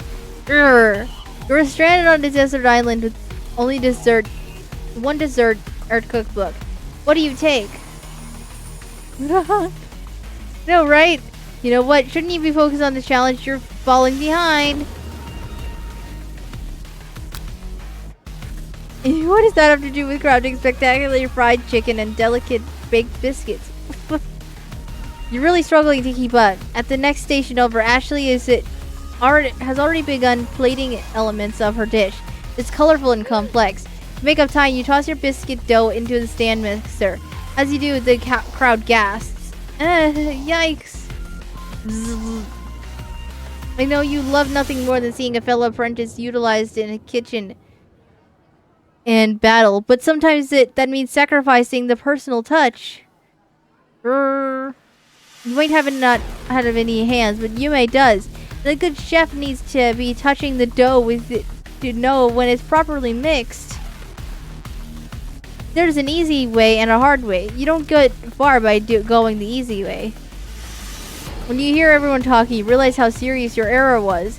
You immediately shove your hand into the mixer to rescue your dough before it's overmixed. You might know.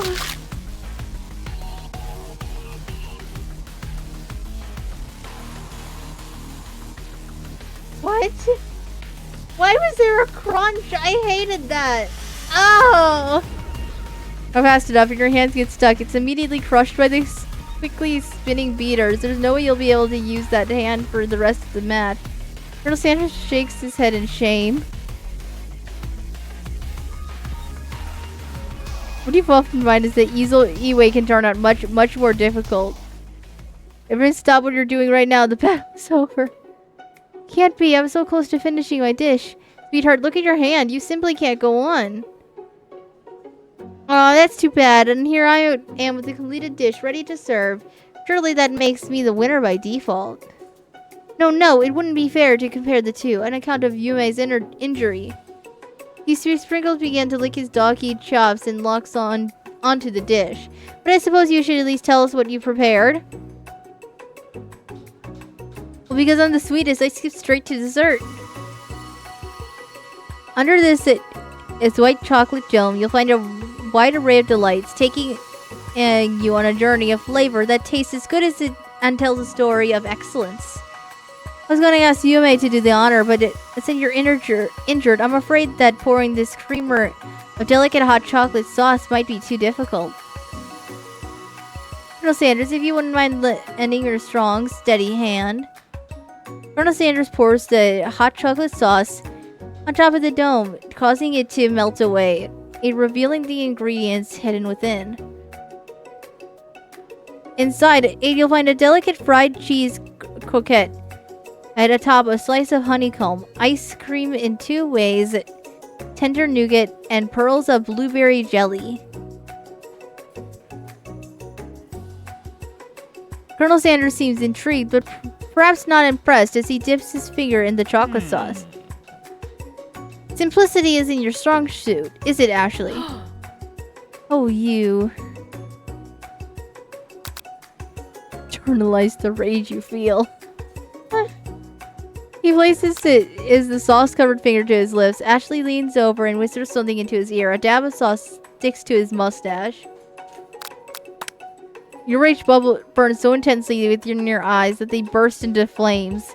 The flames cause your eyebrows to catch fire and turn to ash, and they fall off from your face. It means people will have a hard time understanding your emotions for the rest of the semester, perhaps forever. Embarrassed and ashamed by your poor performance, not to mention your crispy fried brow. Oh, you run for the quad to be alone. The beautiful weather feels like an insult. Inside of you, a storm rages. Colonel Sanders, he's probably here to tell you that he and Ashley are in love and have decided to get married. And he won't even ask you to cater his wedding because you're a terrible chef and an awful person. You try and hide from it, but he approaches you directly. You're hurting right now, not just from the devastating loss, but from that run-in with the mixer and that small fire. We should get that checked out.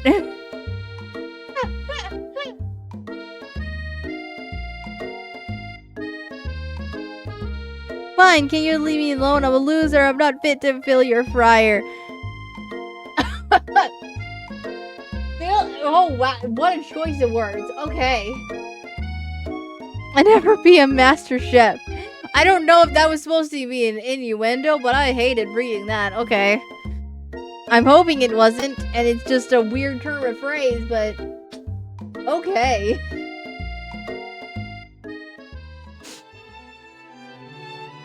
Failure is part of life, not just for you, but for all of us. Do you think I've never failed at anything before? Exactly what I think. Well, think again. I wasn't always the man you see before you, enrolled in a culinary school, incredibly handsome, successful, motivated. Well, handsome, sure, but I was born that way. But I've walked other paths and arrived at dead ends. I was passionate about life, but I failed as an obstetrician. I didn't know.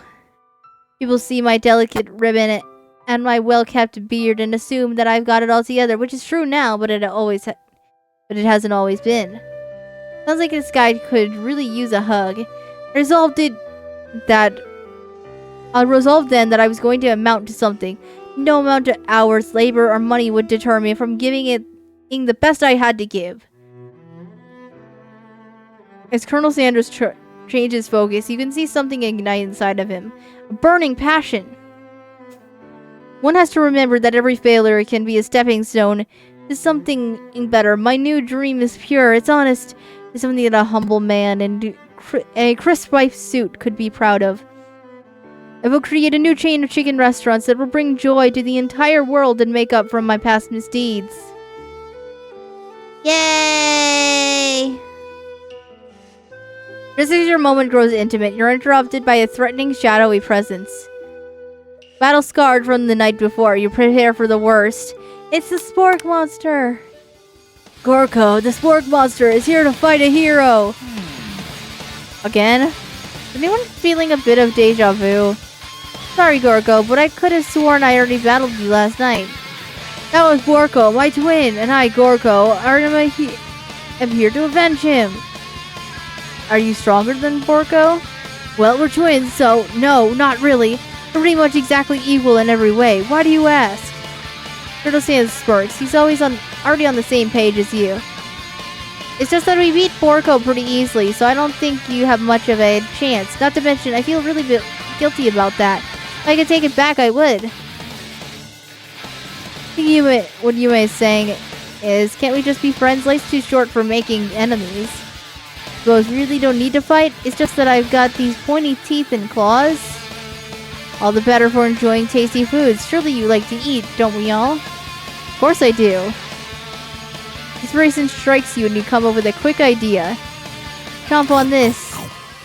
Toss a biscuit into Gorko's open mouth and he devours it in one gulp. Delicious. You're much nicer than the evil students who once upon a time turned me into this creature who stands here today. I don't believe it. You were human once? Well, no, I was a chihuahua.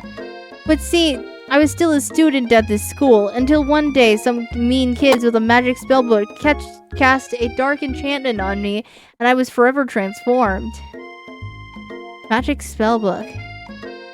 Precisely, Gorko used to have a copy, but somewhere along the way I've lost it. If you find such a book, I beg of you, respect it. You're such a powerful chef, and you shouldn't rely on such dark and evil magic. No, you would be protecting the innocent from those who would cheat them through sorcery and guile. If you need me, don't fear, I will be there. It sounds like there are some bad cooks in the kitchen of life. Anyway, together I am sure we can defeat them. So, come back to my hideaway and we can discuss. Personal invite. You can't imagine what Colonel Sanders' home must be like, but it sounds like you're about to find out. Stepping inside of Sanders' home, surrounded by his things, you start to feel a special bond with him. Like you live such an exciting life, Colonel Sanders. Every day can be an adventure if you approach it with the right attitude. Long ago, I made the decision to never stop searching, never stop working, never stop imagining. Have you been working on any new recipes of your own? Lately, I'm always excited to talk about food with another ambitious chef. There is something, it's just a side dish that I've been tinkering with, trying to find the right balance of flavors and textures. Not sure I've nailed it yet, but I'm close. Colonel Sanders' eyes perk up as he starts to wonder what dish you might be describing. It's meant to pair with something spicy or something crispy. Both, perhaps? Now that you've got him right where you want him, should you reveal your new creation to him or keep it a secret just for you? Keep it a secret. Actually, I said too much. Please forget I said anything. You can practically hear Colonel Sanders' heart beating in his chest. He tries to act demure, but his facade begins to crack. I can appreciate a good secret, of course. In fact, I've got many, nearly a dozen in my fried chicken recipe alone. But I would hope that you can learn to trust me with yours. Well, I suppose you did share a secret ingredient with me yesterday, so it'd be only fair. Colonel Sanders' face grows serious. Ah, yes, about that, you see. Yes, Colonel? I haven't been completely honest with you. The secret I told you was a fake. No, the ingredient you shared with Miriam, it wasn't true?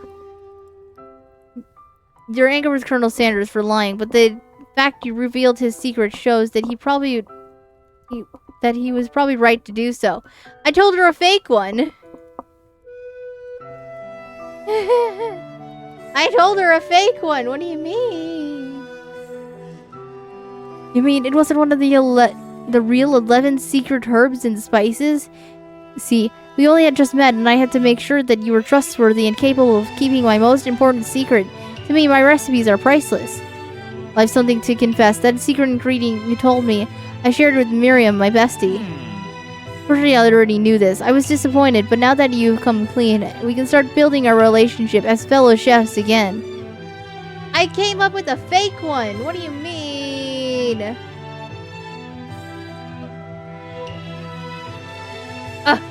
Game's gaslighting me.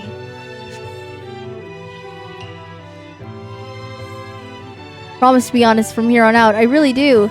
Counting on you. In that case, friends to you, my original coleslaw. Shredded cabbage dish glistens in the light of Colonel Sanders' Lux hideaway. Magnificent. Together you chow down on the creamy slaw until just a spoonful remains in the bowl. Why do I hold on to the last bite? I'd like to have it around so I can admire its taste later and think back on this moment. That's weird, but okay. I'd offer to make him more, but it seems like a very sentimental kind of guy. Sure, why not? Please make yourself comfortable. I'll be back in just a moment. Realize that now would be a perfect time to do some snooping. Around the room are various items that you can look closer at. Each item seems to radiate memories and emotions. Tap on an item to discover more about the Colonel. You notice a very realistic stuffed chicken sitting on the corner table. When you pick it up, you realize it just isn't just realistic, it's real. Taxidermy must have been important to Colonel Sanders when it was alive.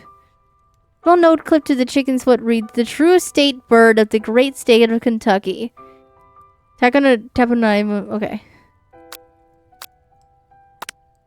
This might be where he keeps the secret recipe. You think for a moment, what number is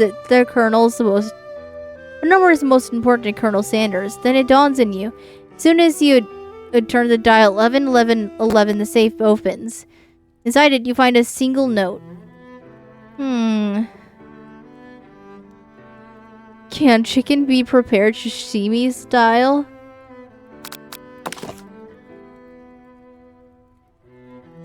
An adorable little baby crawls across the floor. From the goatee and mustache combo he sports, you figure that this must be Colonel Sanders himself. Or maybe it's the drumstick he seems to be waving like a rattle. Who frames a baby picture of just themselves? How dare you, Rainy? Hi, Rexy!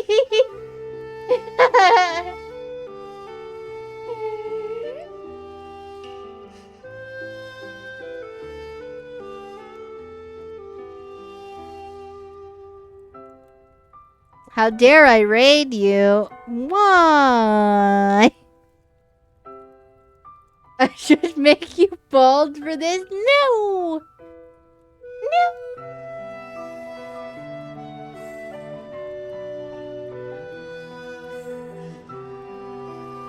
No! I the points, I'll do it! No!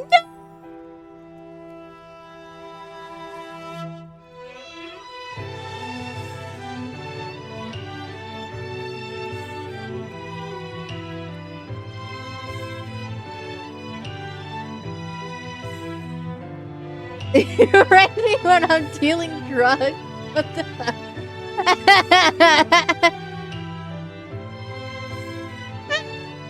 Take the cat ball, drip that wig out.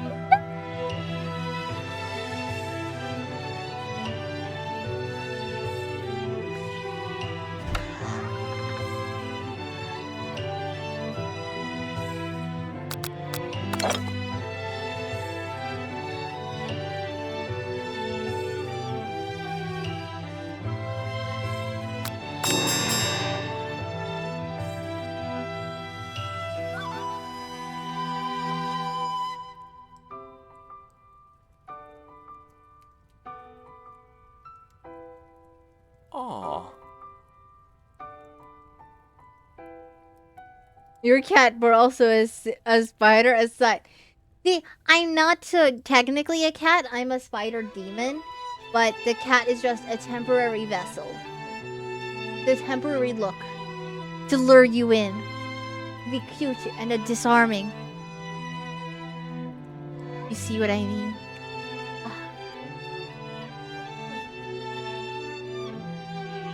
I'm luring you in to be cute. Just...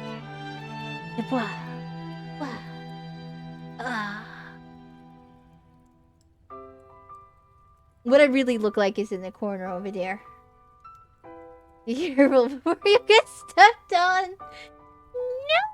No!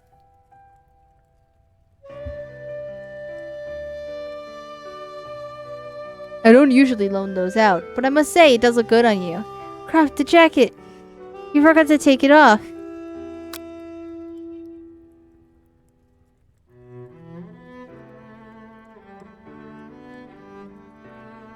Hey, people offer me money to do that. You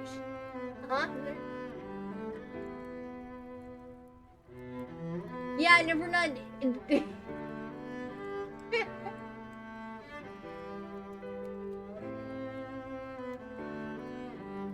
A wild conversation we having in the middle of me doing a game like this.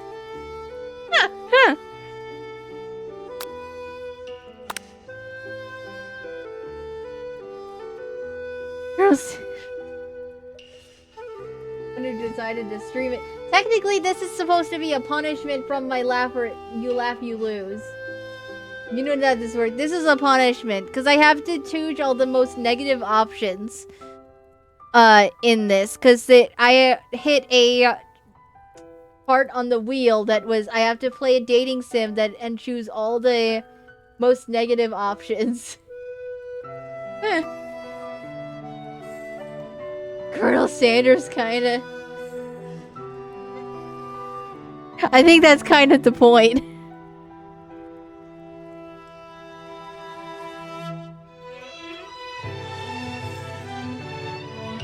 Sanders smiles and scoots close to the fireplace. It's warm by the fire. Why don't you come a little closer? Suddenly, everything feels like it's moving too fast. Final exams are tomorrow. You should be thinking about what you're going to cook.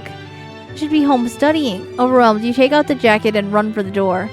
But the thought of leaving Colonel in the midst of such an emotional breakthrough gives you a pause. You stop yourself. Colonel? Yes, you may. I honestly think this may be the beginning of something wonderful. I think you're right. We should take things slow.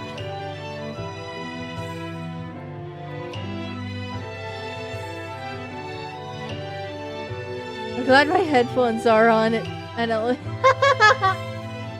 I'm so sorry, Shark. I'm not quite as unhinged as Kiro, but you know. Oh, hi, Claire. It's so much offline work. Take a break. shakes you. Hey, I'm not a man. I got wrong.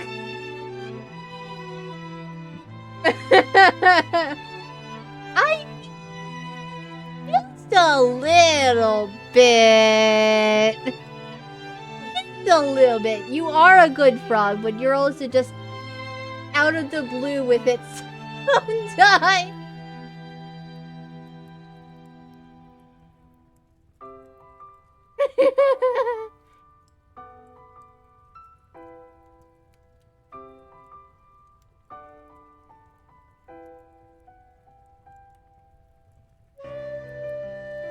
Daisy.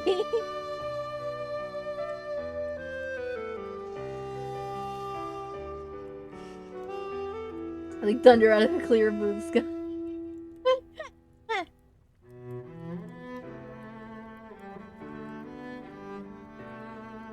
Tell me, Suzu, where are you going on?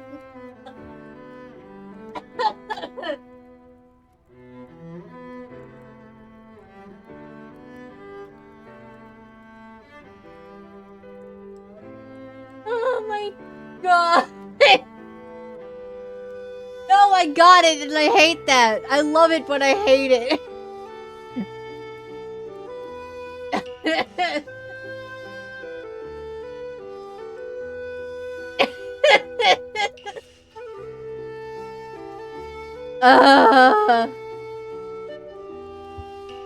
Baby girl.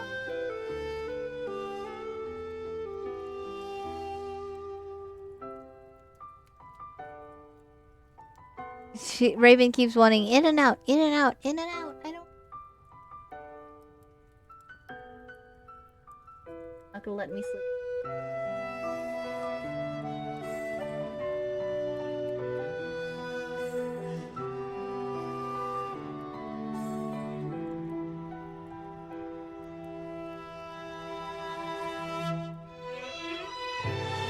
One second, guys. Hold on.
Sorry, I didn't bother putting on the BRB screen for that, but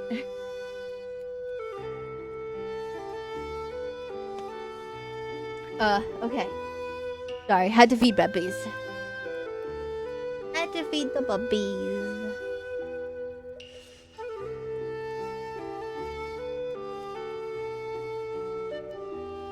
Okay, let's finish this.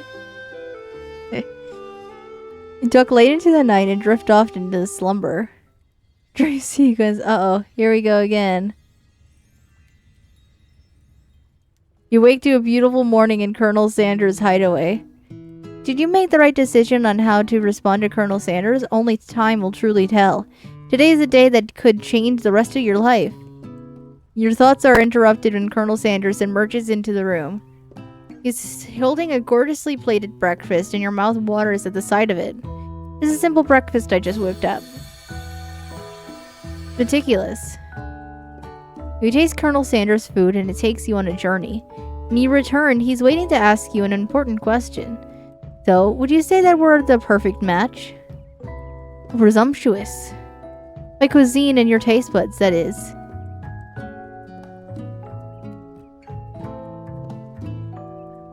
Such confidence, such grace. Would he be the world's greatest gift to cookery? Alright, I have to be mean. Take him down a peg. It's good, but my mom made better. Colonel Sanders' expression grows serious. Did your little jab land too hard? Colonel, I know what you're trying to say. I need to be better, but if I'm going to leave my mark, on this world. Single tear begins to pool in the corner of his eyes. He gazes out the window. And with the right business partner, I know I can't fail. This partner, could he be talking to you? It's all happening so quickly.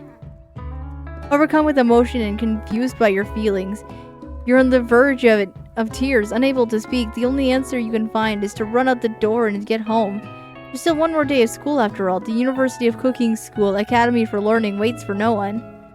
Get home to find something very surprising. Your best friend is there waiting for you. Where have you been?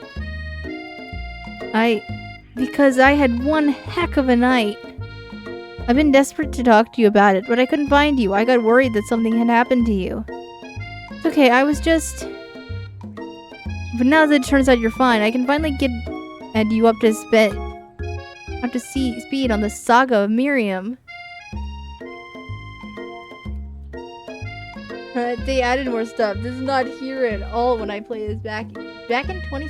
Has it even been out that long? Hold on, wait. When did this game come out? Yeah, no, this game came out in 2019. This game came out in 2019.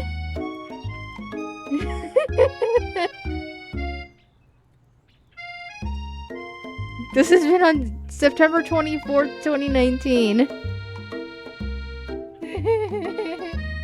2019, whatever. Sounds about right.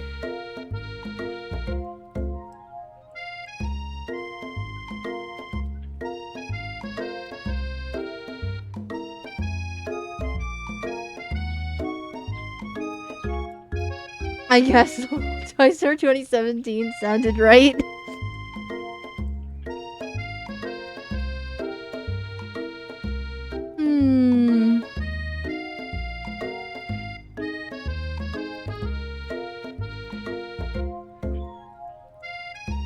I got it because it was free and Tumblr was having it. Like, no, I don't know what that is. Oh,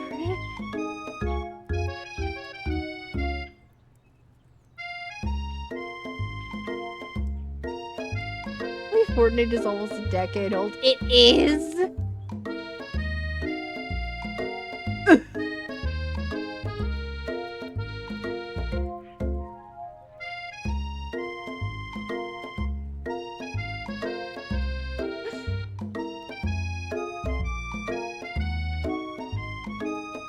This 5 years went so quick. Yeah.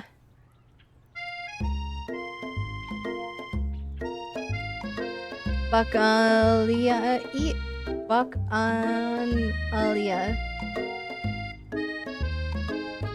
I don't know. My brain's too tired to try and learn a new word right now. Giro, I'm sorry.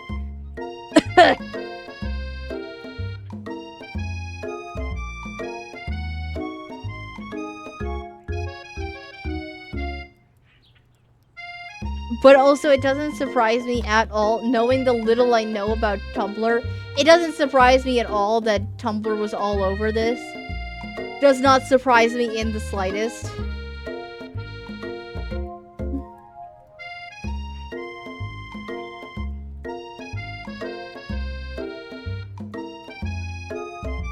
Sure, but you'll not believe what happened to me after school yesterday. I went on a date. I think I can believe that. Good enough, they thought it was hilarious. Yeah.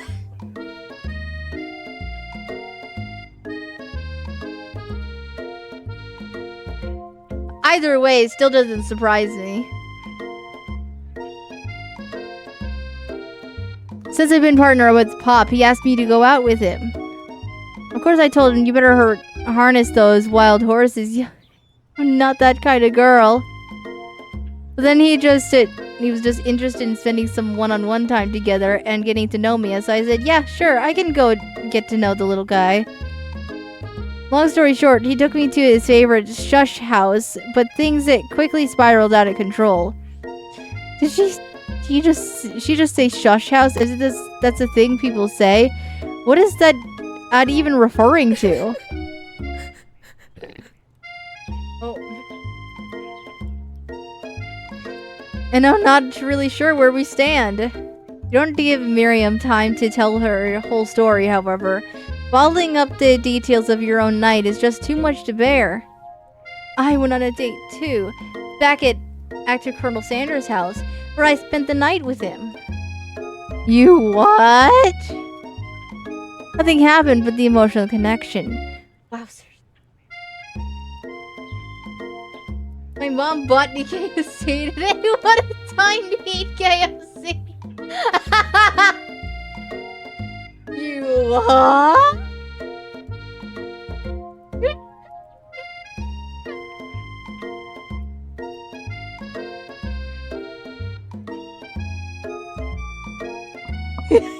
Okay, I'm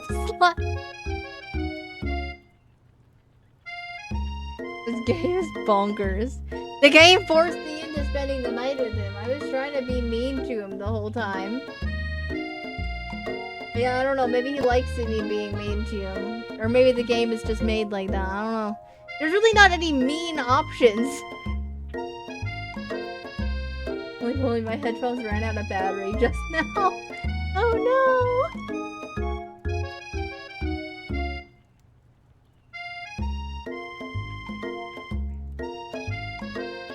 Maybe he likes a little spicy. Yeah, there hasn't really been any mean options though, so I don't know if that's saying much.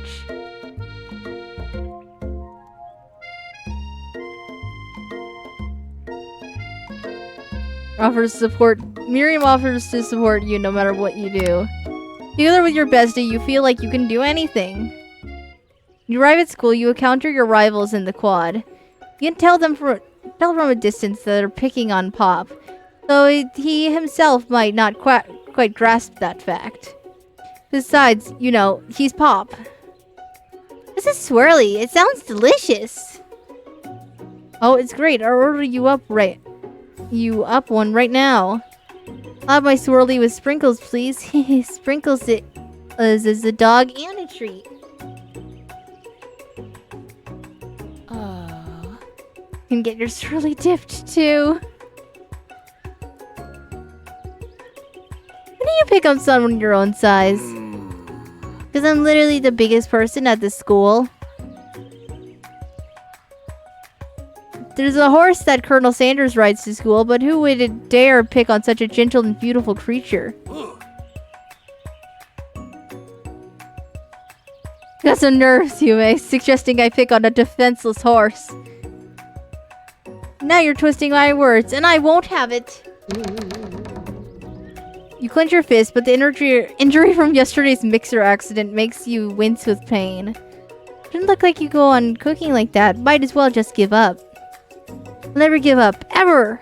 Colonel Sanders arrives just as it appears things are close to boiling over. A naturally intuitive person, he senses that something has been going on.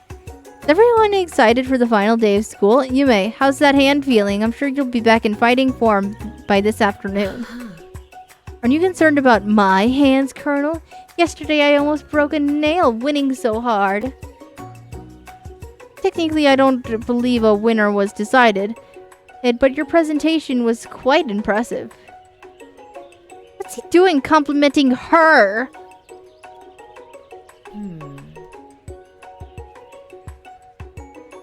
But what about the flavor of my delicate, warm, gooey chocolate sauce? It was clear you're passionate about how your food is received. That's a lot of words to say. It was bland. Excuse me, Yume. I am more than capable enough to speak for myself.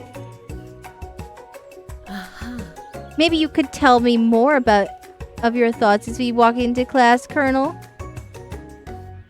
I'm always interested in discussing the fine art of fine foods. See you inside, Yume. Ignored by Colonel Sanders' inability to see Ashley for who you know she really is, you walk across the quad to get some distance. In an attempt to distract yourself from how slighted you feel by that interaction with Ashley, you take out the spell book you received yesterday and start flipping through its pages. Whoa, that's the book? It looks like it's bad news. That's that book? It looks like bad news. Just something I found lying around. It would appear to be some sort of grimoire, but I don't really believe that magic stuff. A grimoire like a book of spells? I don't know. Who would spend so much time decorating a magic book if it weren't really powerful? Think of one surefire way to find out. You open a page covered with arcane warnings. Cast only in case of extreme emergency, it says around the edges of the page. I could use this spell here and it would erase anyone I choose from all of my memories. If I scribble Colonel Sanders, it would probably help me focus better on the upcoming final exam. That is way drastic. Couldn't you do something else, like anything else not rooted in dark magic? Maybe tie a string around your finger? Okay, fine. It is drastic. But desperate times call for desperate measures. You got a memory erasing spell sitting right in front of you, and a pretty good excuse to try it out.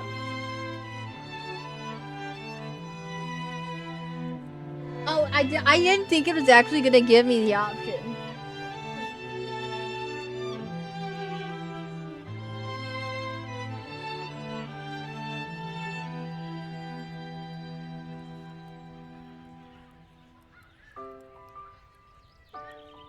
Well, I have to choose all the bad options for this. You gotta pick the bad options. Yeah, so I guess I'm casting the spell.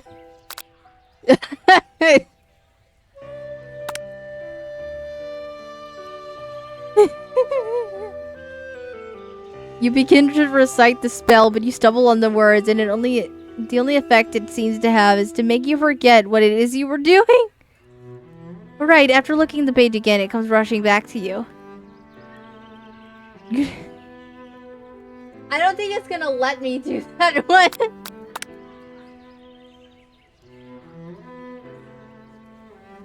Yeah, so I can't actually do that one. It's a fake option.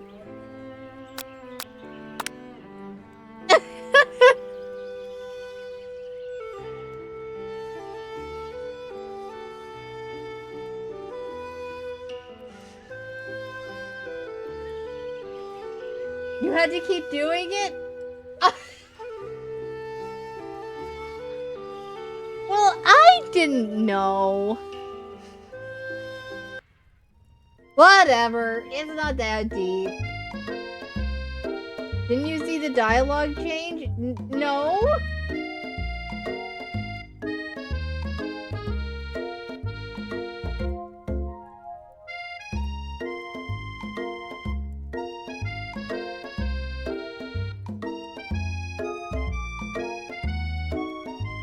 I swear, is this your first dating simulator? No.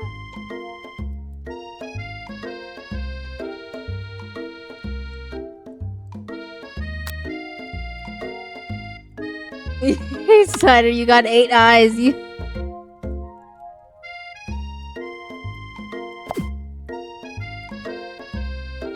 Oh, whatever. Whatever.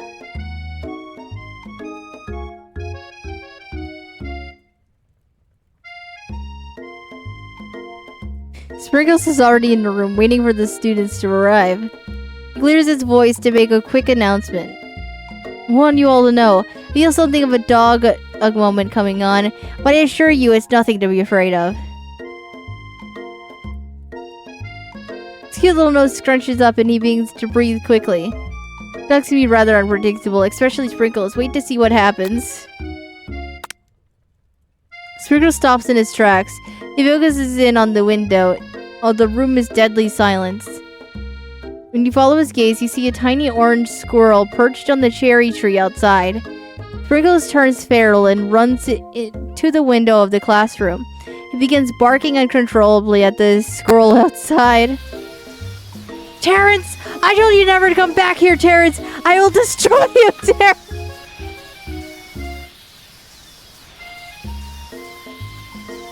What did Terrence do to you?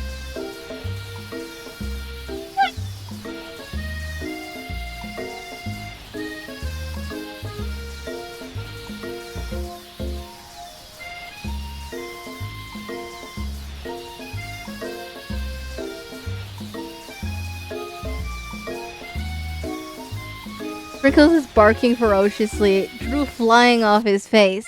The squirrel looks over, but he doesn't say anything back. You wonder, is that even a talking squirrel? Who named him Terrence? Better not show your chubby cheeks around here ever again! After Sprinkles is satisfied that his presence has been felt by not only Terrence, but any other squirrel in hearing distance, he returns to his professorial tone.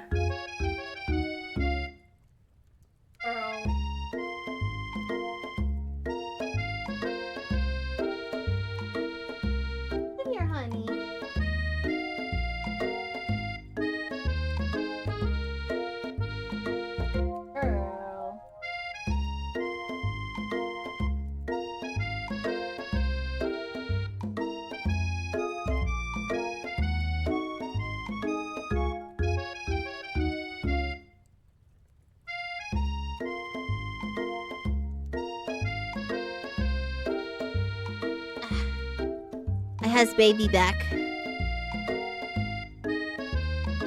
Babby wants more attention. Babby wants to get out of the room, I think, but she has to stay in here with Mia for the night. Yeah.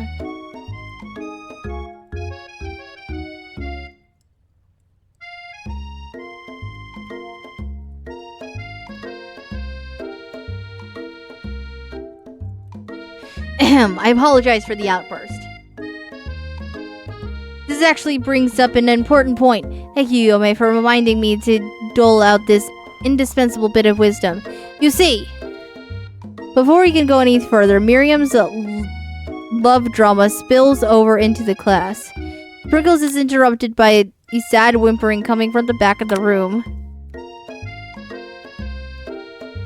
I told you to save it for after class. But I miss you. Aww.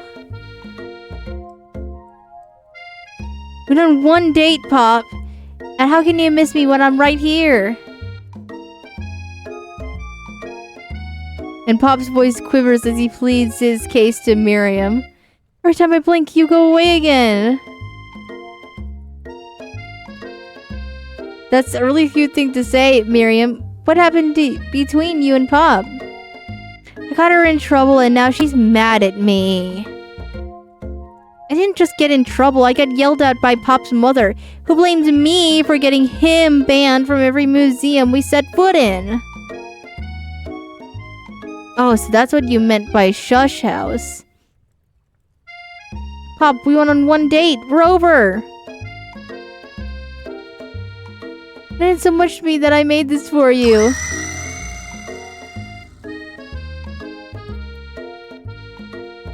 Too hurt to go on arguing, Pop leaves his creation behind and runs out of the room. Nothing like a loud public breakup to cast a pall over the final day of school. Well, that was unfortunate. We mustn't be distracted from what lies ahead. The final competition showdown challenge exam! I'm still working on the title, but I think you get it. Test time approaches. See you all in the arena.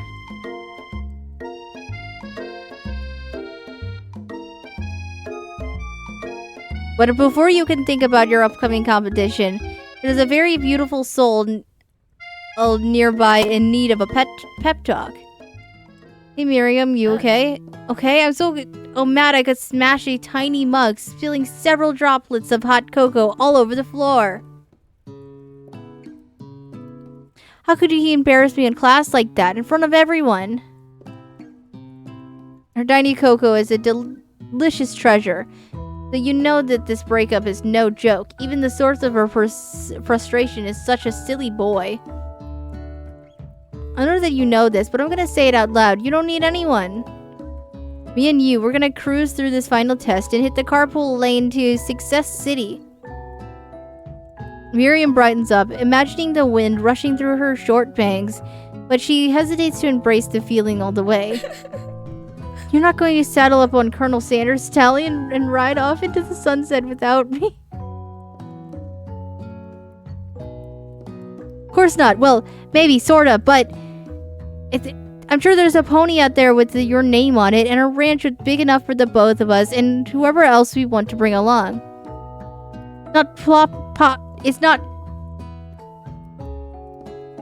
It's not Pop or Clank or anyone else you meet today, tomorrow, or this whole year. So what?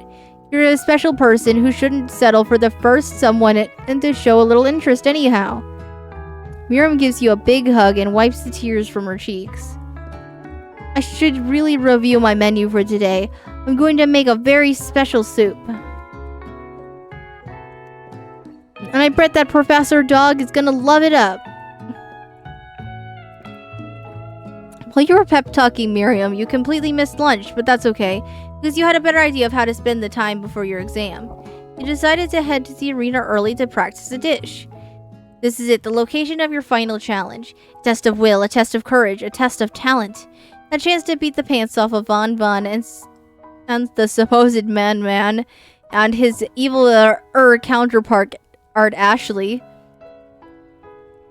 As it is planned, you begin to run through a quick test of a recipe you've been working on. Yume's famous chicken pot pie. After practicing for months, making this dish comes second nature to you. And you're able to quickly get a fresh pot pie in the oven. But as soon as you do, your cram session is interrupted by Colonel Sanders. Wait, what are you doing here? There's still time before the final exam. Oh, just taking it all in. I'm big into visualizing success. I'm looking at my station, picturing victory. The pot pie has begun to bake, and the smell is slowly filling the space around you. Visualizing, huh? Too bad. I was hoping you were here cooking something delicious. You'd usually happily share your food with anyone who is hungry. The last time you let Colonel Sanders get in your head, it cost you a cook-off. You decide that it's time for you to put your cooking above your romantic desires, but that decision gets hard to stick when the oven timer goes off behind you. Ignore it. There's no sound at all. Do you hear that? Hear what? I think we heard a bell chime. But he must be training Sprinkles to a trick. I bet his mouth is watering. Strange, I was gonna say that my mouth was watering. Alas, I'll have to look somewhere else for something tasty to put in it. Okay.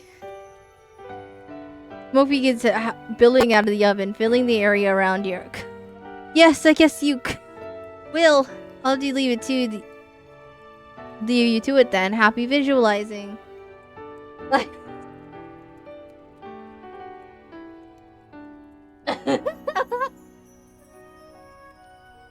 Disappointed Colonel Sanders leaves the arena. What in the coast is clear. You finally open the oven. To find your practice pie has been reduced to ash. Smells like lunch. Beat it, Pop! No time left. The final showdown is about to begin. Nichols lays down the ground rules. There are no rules. That is to accept to cook with everything you've got. You step up for the cook-off of a lifetime. You decide that mac and cheese plus the pot pie you've been practicing are just the dishes that'll put you over the edge to victory. Meanwhile, both Van and Ashley are prepping wildly elaborate dishes for their usual over-the-top selves. Miriam has her giant magnifying glass and several sets of tweezers. She's definitely prepared to go big on going small. Colonel Sanders seems to be harnessing his 11 herbs and spices, but he's trying to find a way to improve on something perfect. His original recipe, fried chicken. And the intensity in the room starts at full 10 out of 10. And with a frenzy of action. Everyone is calling out really cool special cooking moves as they prepare their food. Wow, this is getting serious. Colonel Sanders batters his chicken and as it levitates through the air. Egg wash.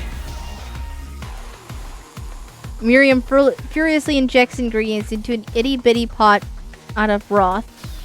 Best friend batter. Jester. Blaster. What? Baster Blaster? Is that what you're trying to... What? Okay. What a name! What a name, Miriam. What a name. Van flexes his pectorals as he chops open a sea urchin. Let's rock and roll. Ashley scoops up her pastries off the tray with lightning speed. Shallow personality spatula.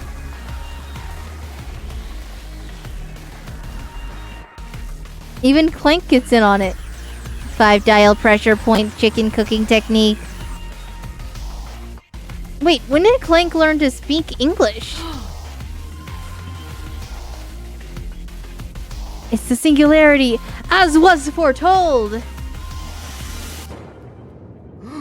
You mustn't let it happen, or the appliance uprising will take us all!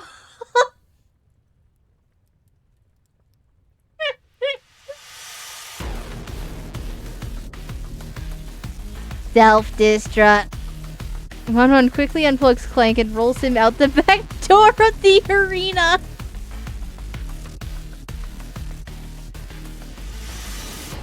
As you frantically prepare your dish, you notice Ashley has her spell book out. Is she going to use some dark magic to turn the tide? You got a book of your own and you're desperate not to see her win another battle. Do you take this opportunity to fight the magic with magic, even if it's almost certainly evil magic?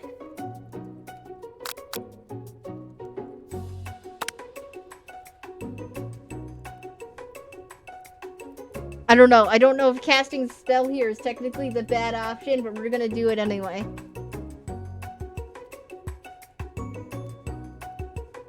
Take out your own spellbook and let your instincts guide you to a page you've never seen before. It's a summoning spell that will conjure up a spork monster. Now seems like a good time to add some chaos to the mix. You have summoned me. Ah, the broom cooking arena. So many fond memories of battling this place in my old life.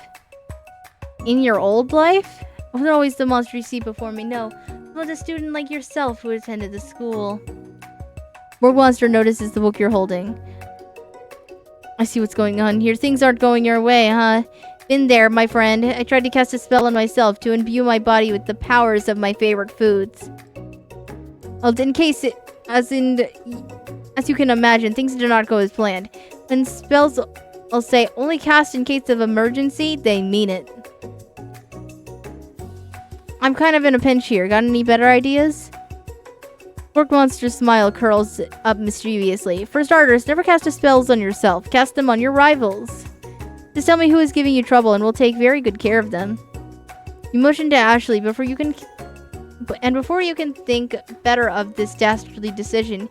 You recite a spell that turns her into a chicken.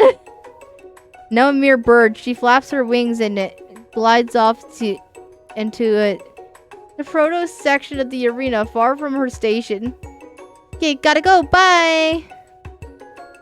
Oh, this could be dangerous. You're immediately racked with guilt over this act of blatant mogravation.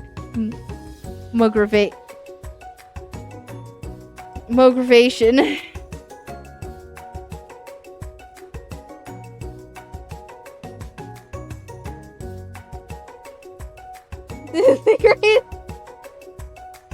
Turns her to chicken. Okay, I'm gonna go fly to the produce section as a living chicken.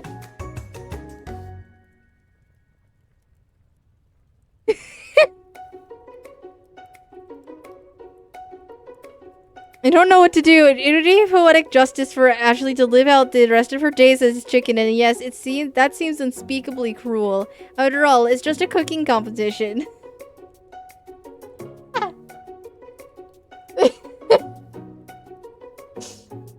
I don't know. Do I just leave her as a chicken? Is that the do I just have to do the evil bad option?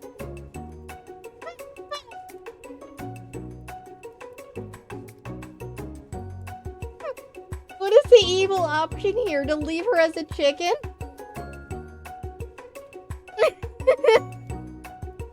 That's the bad do nothing, Ashley remains a chicken. Chicken Ashley pecks around the base of some cabinetry, searching for some loose vegetables to eat. Yame, how could you? Cheating on the final exam? I've never been more disappointed. Here I was considering you for a place not only in my future chain of highly successful chicken restaurants, but also my heart.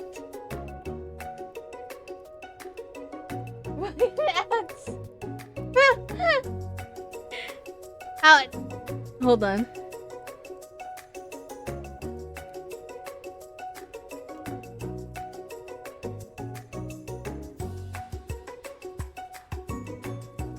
I would just say that, but Storm can't hear me right now.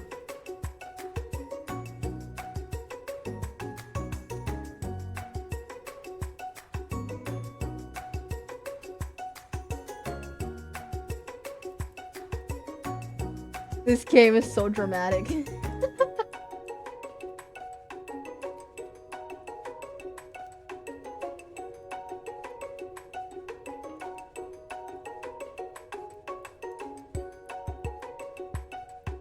Two minutes. Alright, hold on. Let me go call my baby while you're waiting to get... Well, you're trying to get out of bed. Hey, girl.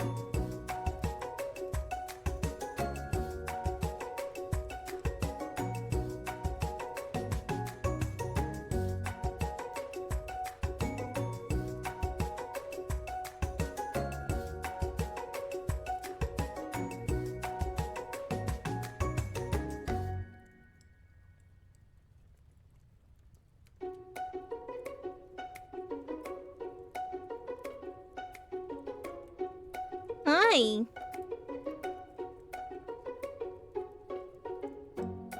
I know you probably want to leave, but I can't let you leave right now. I just can give you a nice and snuggles. Many snuggles. Yeah. My baby girl wants to leave me. She doesn't want to hang out with me, guys. This. You hear this? Go see how girl is. He's so mean to me. He doesn't want to hang out with me. You see this, guys? So mean. So mean.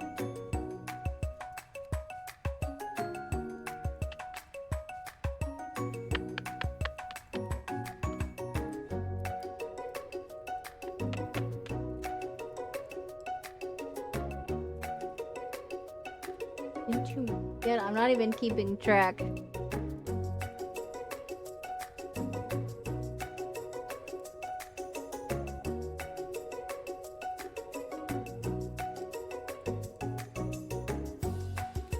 Do.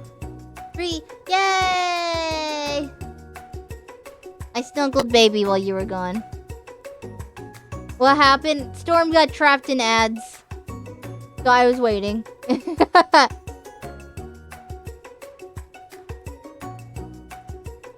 Shrug is fisting 3 streams. Sure, these ads come in. Doesn't die. Why fisting 3? What is confusing about that? Oh my god.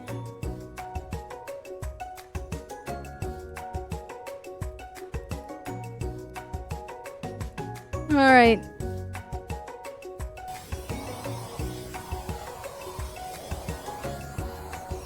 Without hesitation, he casts counterspell for memory that saves her. Such thing as competing with honor, and this does not qualify. I no longer want anything to do with you. Oh, that just gives me a game over.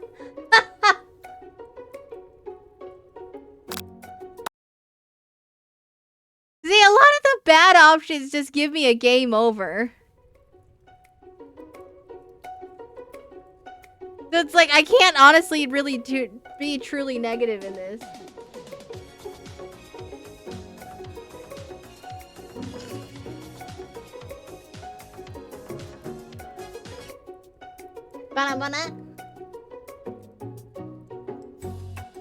It's not very loud, but it's there.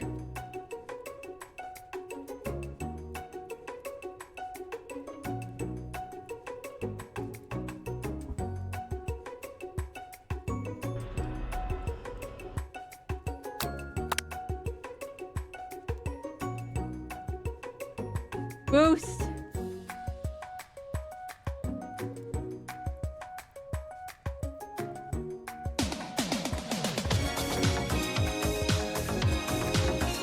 Is that better?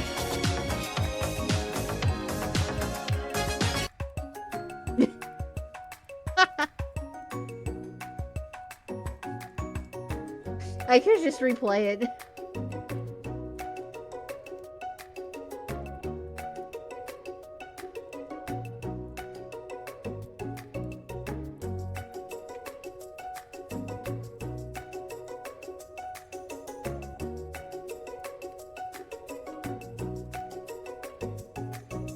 Anyway, I ran out of water. It has no more. It has no more.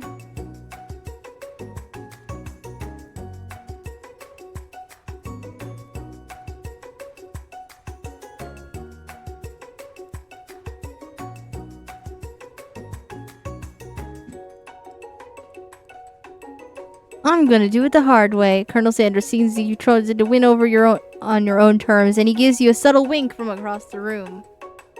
I believe in you, Yume. I cannot be mean. I get a game over when I choose to be mean. Hiram notices too. I've always believed in you, Yume, since we were little kids. Because I'm your best friend forever. Turn to notice that Miriam is at your station cheering for you. Miriam, what about your dish? If you're here cheering, and who's cooking? Honey food, short cook time. I'm actually already done, so I thought I'd help you.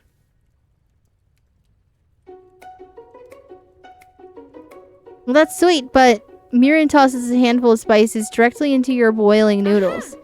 It's the secret ingredient. The boiling pot explodes, sending Miriam flying backwards. The watery noodles begin to swirl in the air, bubbling up into a dark cloud that thickens and congeals before your very eyes. It is I, Steve, the spork monster.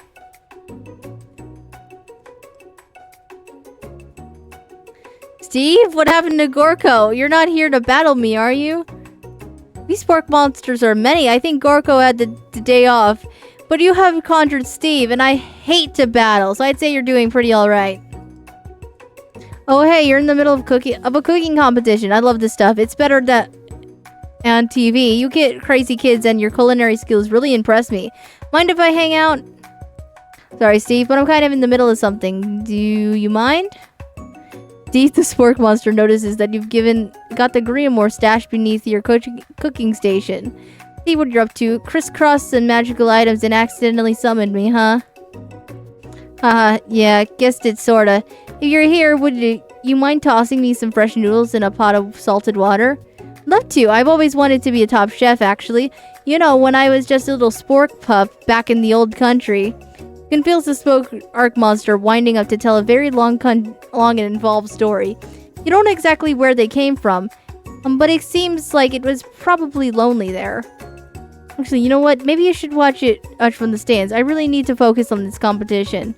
Understand, it's kind of like that time in monster school that I had fallen asleep during scare tactics class, and when I woke up, I was a serious stare at Steve, and he takes the hint. Never mind, I'll tell you later. Good luck!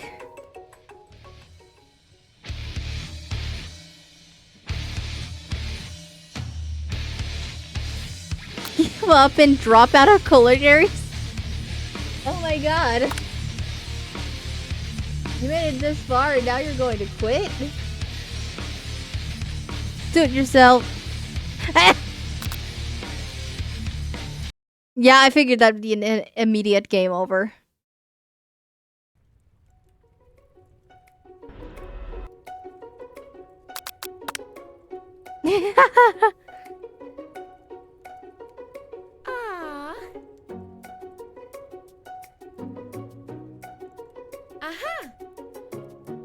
All the way from back here? Yeah, because if I do the bad option there, is there no quick save? Nope. This is a very silly game. I kind of doubt there is any kind of quick save, so...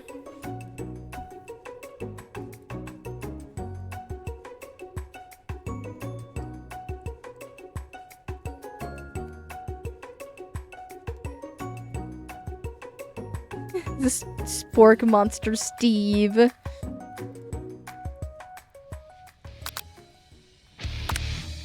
We do this, but I have what it takes. I came here to win. Your hair turns mac and cheese orange as that culinary energy flows through your body. My hair is pure, my hands are steady, my taste buds have been preparing their entire lives for... Yes, Yume, you're the chosen one. You will avenge me.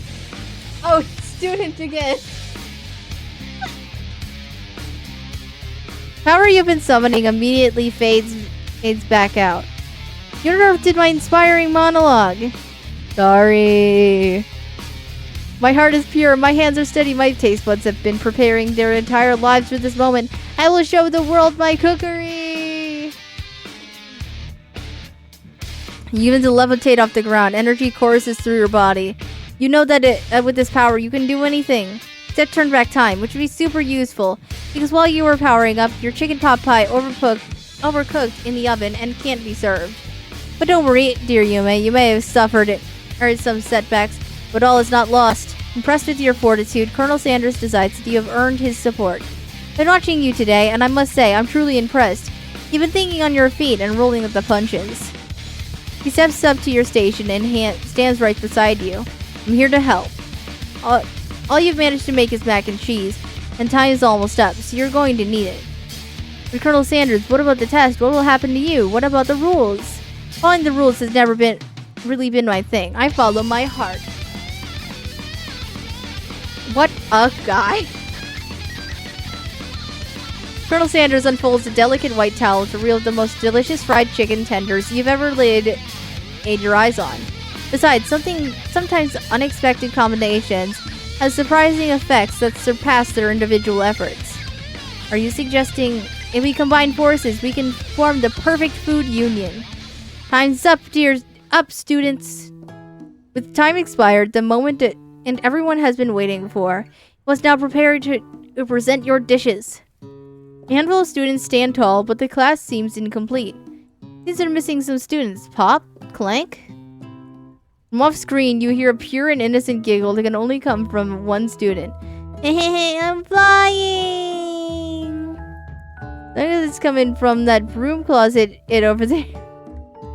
Miriam, would you mind? Inside of the closet, you see Pop hanging on a broom hook by the elastic of his underpants. Pop, get down from there right now! Let me guess, did Bon Bon have something to do with this? Someone asked for a wedgie, who am I to refuse? I thought a wedgie was a salad. Like Pop is eliminated from the challenge, seeing as how he didn't cook anything. And from my legs, may I be excused? Sure. You kids and your pranks. I must say, it's not the worst prank in UC ESAL history, but not exactly yearbook material. Wait a second, pranks. Pranks. Clank! Where did that pressure cooker roll off to? You wait to hear a signature word, beep, or other onomatopoeia, but there is none. Somehow he must have gotten unplugged, I guess. We'll have to figure that out later. That leaves only 4 remaining students. Please collect your final projects. Yes, it has been a long semester. Wow, 3 whole days long. But after days of hard work, Eric, the time has come for me to eat. Miriam, please step forward. Now, describe your dish. I've made tender udon noodles in savory soup. My word, it's so delicate. And that teeny tiny narutomaki I spy afloat its itsy bitsy bowl. Yes, chef. Please call me Sprinkles. Chef is my father's name. Yes, Sprinkles. And some green tea made from baby tea leaves that I picked myself.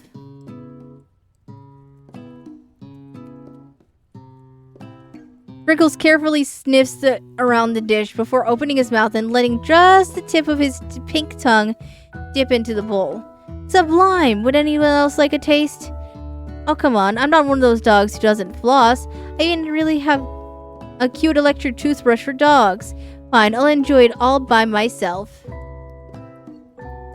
And in a flash, the entire meal has been devoured. Not that it took much. It was less than a thimble's worth of soup. A+, rarely do I taste a dish with as much love poured into it as yours. Miriam is overjoyed. She gives you a huge hug. Thank you, Yume, for helping me to believe in myself. Bon Bon, you're up. Now describe your dish. I made uni over smooth egg custard in an X-hone urchin's shell, topped with caviar. That looks dangerous. Did you skewer one type of urchin with the spines from a second different colored type of urchin? Yes, Sprinkles. It bit much, don't you think? That's exactly why I did it. A bit much is kind of my brand. Doesn't it look cool? Sprinkles leans in to sniff the uni, but he can't get his nose close to it on account of all the spikes. He begins to paw at it erratically, causing the custard to slosh around. Woof, woof. Please be gentle with my cuisine. Finally, Sprinkles goes all in, tongue first, but he can't get past all the needles. He reels back as his tongue is poked and prodded. Youch, my tongue! The professor appears to be having an allergic reaction to the sting. I can't eat this. He's poking my tongue. Disqualified! Stunning turn of events. Who'd have thought that serving food in a bowl made of needles could make it so difficult to eat? Dejected, Bon Bon does not go gentle into the night. Disqualified? For glamour? Don't discount simplicity. This isn't the last you heard of me. Before forcing us to endure his swollen tongue for another moment, Sprinkles graciously laps up a bowl of milk. I know, yeah, I'm a dog and I drink milk. Get over it. Sometimes it helps calm my agitated tongue. Next student, Ashley, time to step up. Now, describe your dish. I made orange blossom Turkish delight in a rosewater syrup, topped with French meringue and connected by sugar glass.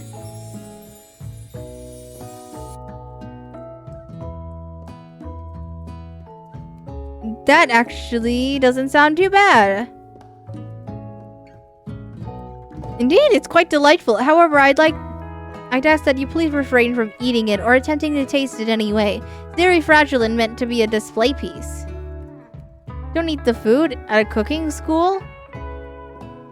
Got toast in your ears or something, you may? I told you, it's a display piece. Actually, I must say, it is beautiful. However, this is a cooking competition at a cooking school.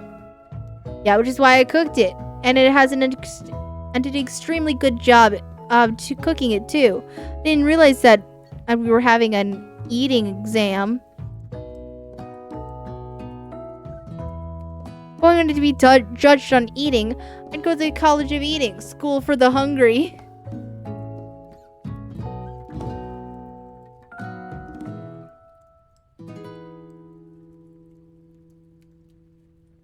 I suppose you could smell it if you absolutely insisted. But don't breathe too hard. You might disrupt the sugar spiral. If the food cannot be eaten, it cannot be judged. You are disqualified. Rage overtakes Ashley, and she finally cannot keep her two-faced routine up. You wouldn't know high-end cuisine if it cooked you. And with that, Ashley storms off to rededicate herself to being the best, but this time without being shackled by trying to be fake nice and liked by everyone. This isn't the last you've heard of me either. This gets much smaller. I'll be teaching myself.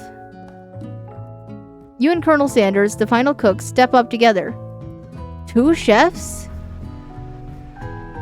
What began as a bowl of delicious mac and cheese has become something else. Examines it closely, sniffing and eyeing the bowl. Oh, I don't have a good feeling about this. From somewhere in the room, a literal drum roll plays. But I thought I've seen everything in this kitchen. You gave me this,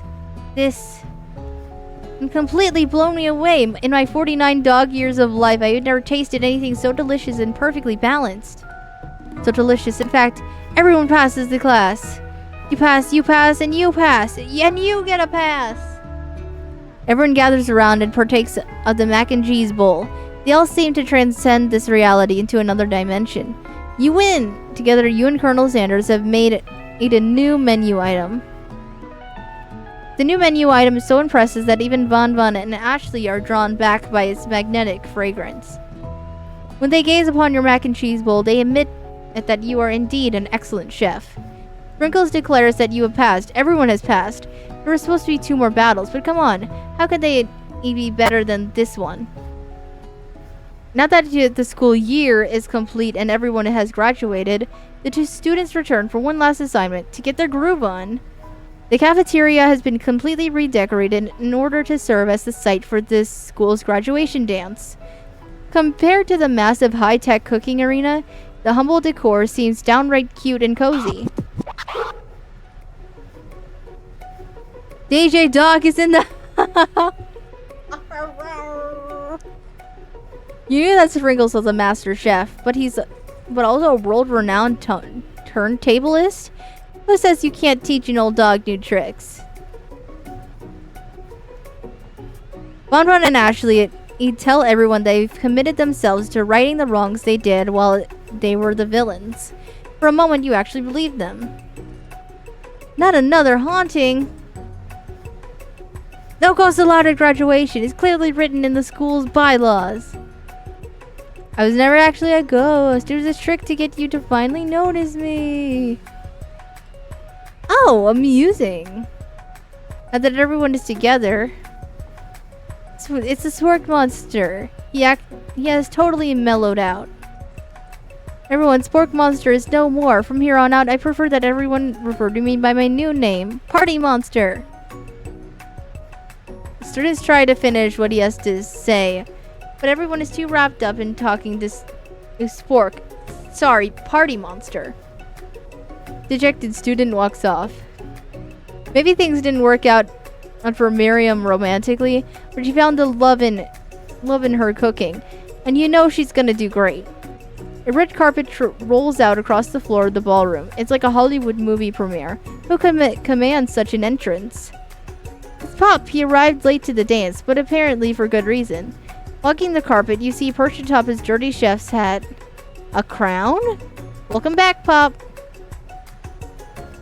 I know you weren't able to complete the final exam and accept your diploma.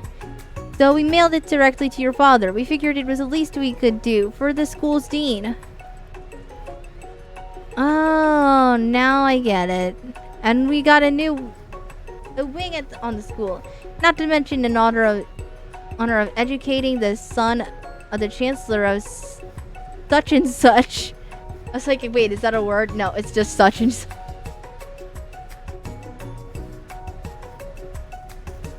Miriam, will you be my lady king? What an incredible turn of events. An offer to join the royal family.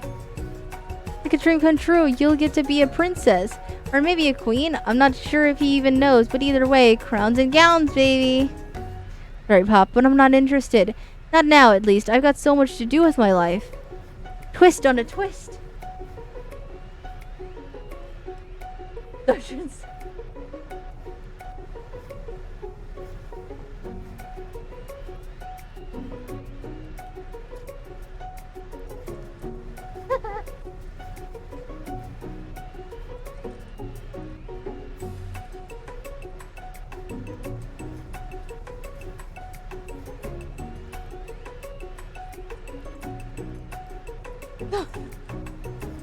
Thank you, Carol.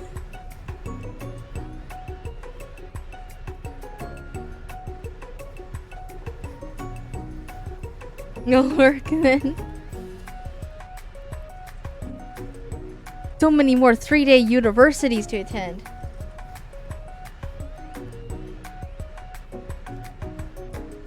Might be too long.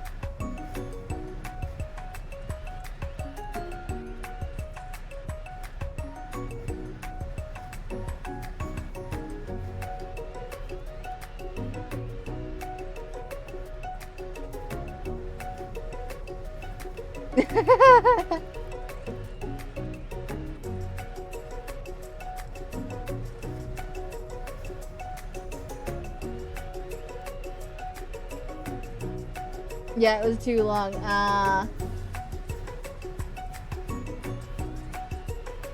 Sorry, I put the entire game title in it, and the game title is so long.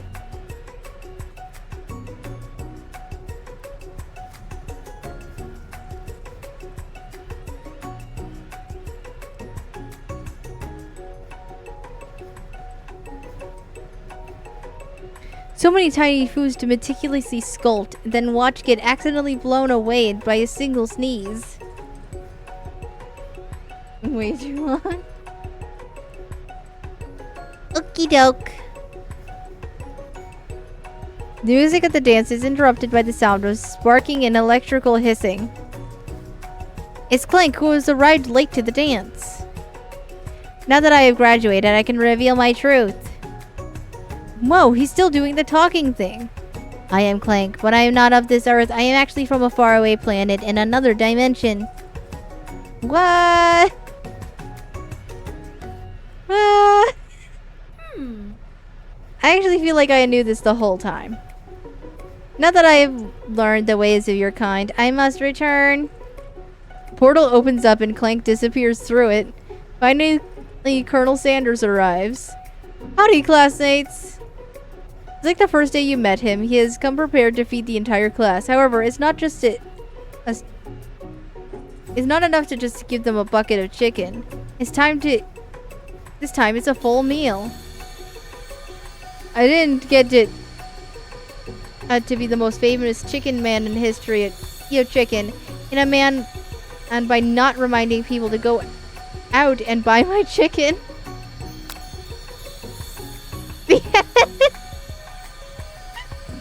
Okay. Oh. Are we sure? No, it's not the end. As everyone feasts on the delicious chicken dinner, Colonel Sanders finds you sitting at the edge of the dance floor. May, what are you doing sitting all alone? Oh, you know, just waiting for the right person to ask me to dance. Oh, I see then. Well, I think I have a proposal that you might like to hear. Guard begins to race. It's the moment you've been waiting for all semester. You've been waiting all semester for? This fall, when I opened my first fried chicken restaurant. Little Sanders leans in close. He reaches into his coat pocket and retrieves something small. It's snugly in the palm of his hand. As he speaks, he begins to extend his hand towards you. Yes, I want you to visit, and feel free to use this coupon for one complimentary side dish of your choosing, plus a soda upgrade on me. Colonel Sanders places a single paper coupon in your hand. You notice that it expires at the end of the year. Gee, thanks? Don't be a stranger. Yeah.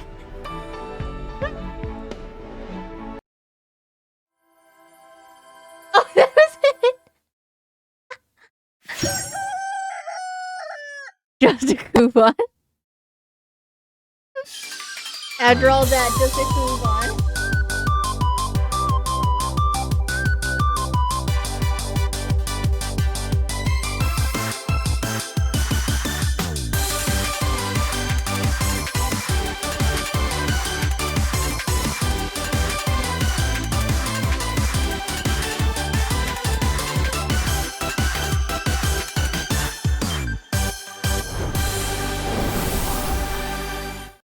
Yeah!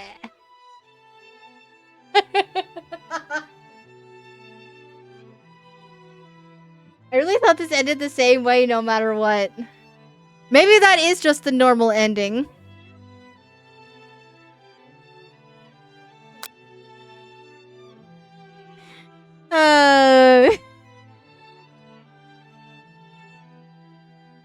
Alright, well that's that. Subathon is over. We got to play that. Well. Thank you everyone for coming by today.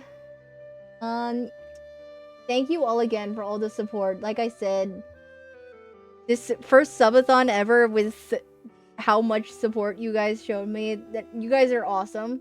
Thank you so much. And I mean, streams will just be normal for here on out.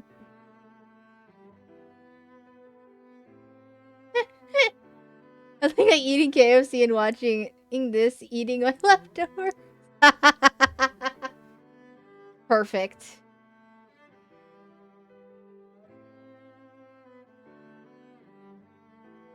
Yeah.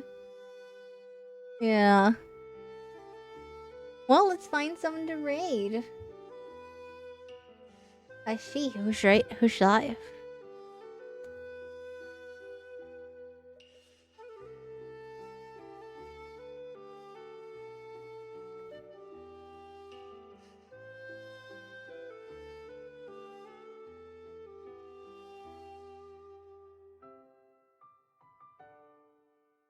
Who's been watching this? Yay!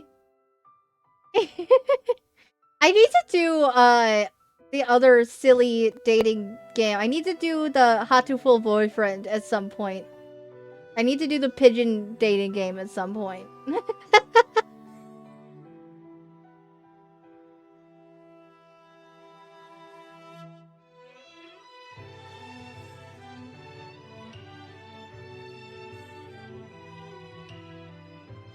Here, I'll send you guys over to Intanari.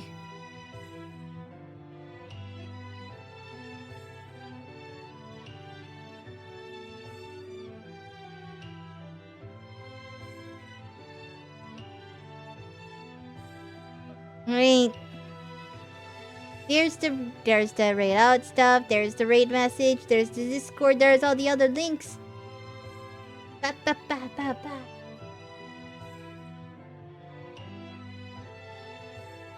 Well, alright, thank you guys, everyone, for joining. And like I said again, thank you so much for the support over this subathon. You guys are awesome. Thank you.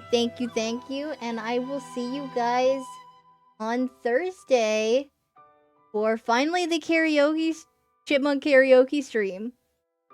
Finally. Again, make sure you submit anything. I think I have enough submissions that I can make a pretty decent playlist.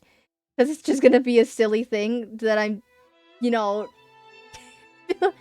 filling up the screen the whole time and staring at you. Just because it's supposed to be silly. So, I will see you guys Thursday for that. Have a good time and good days until then. And bye-bye.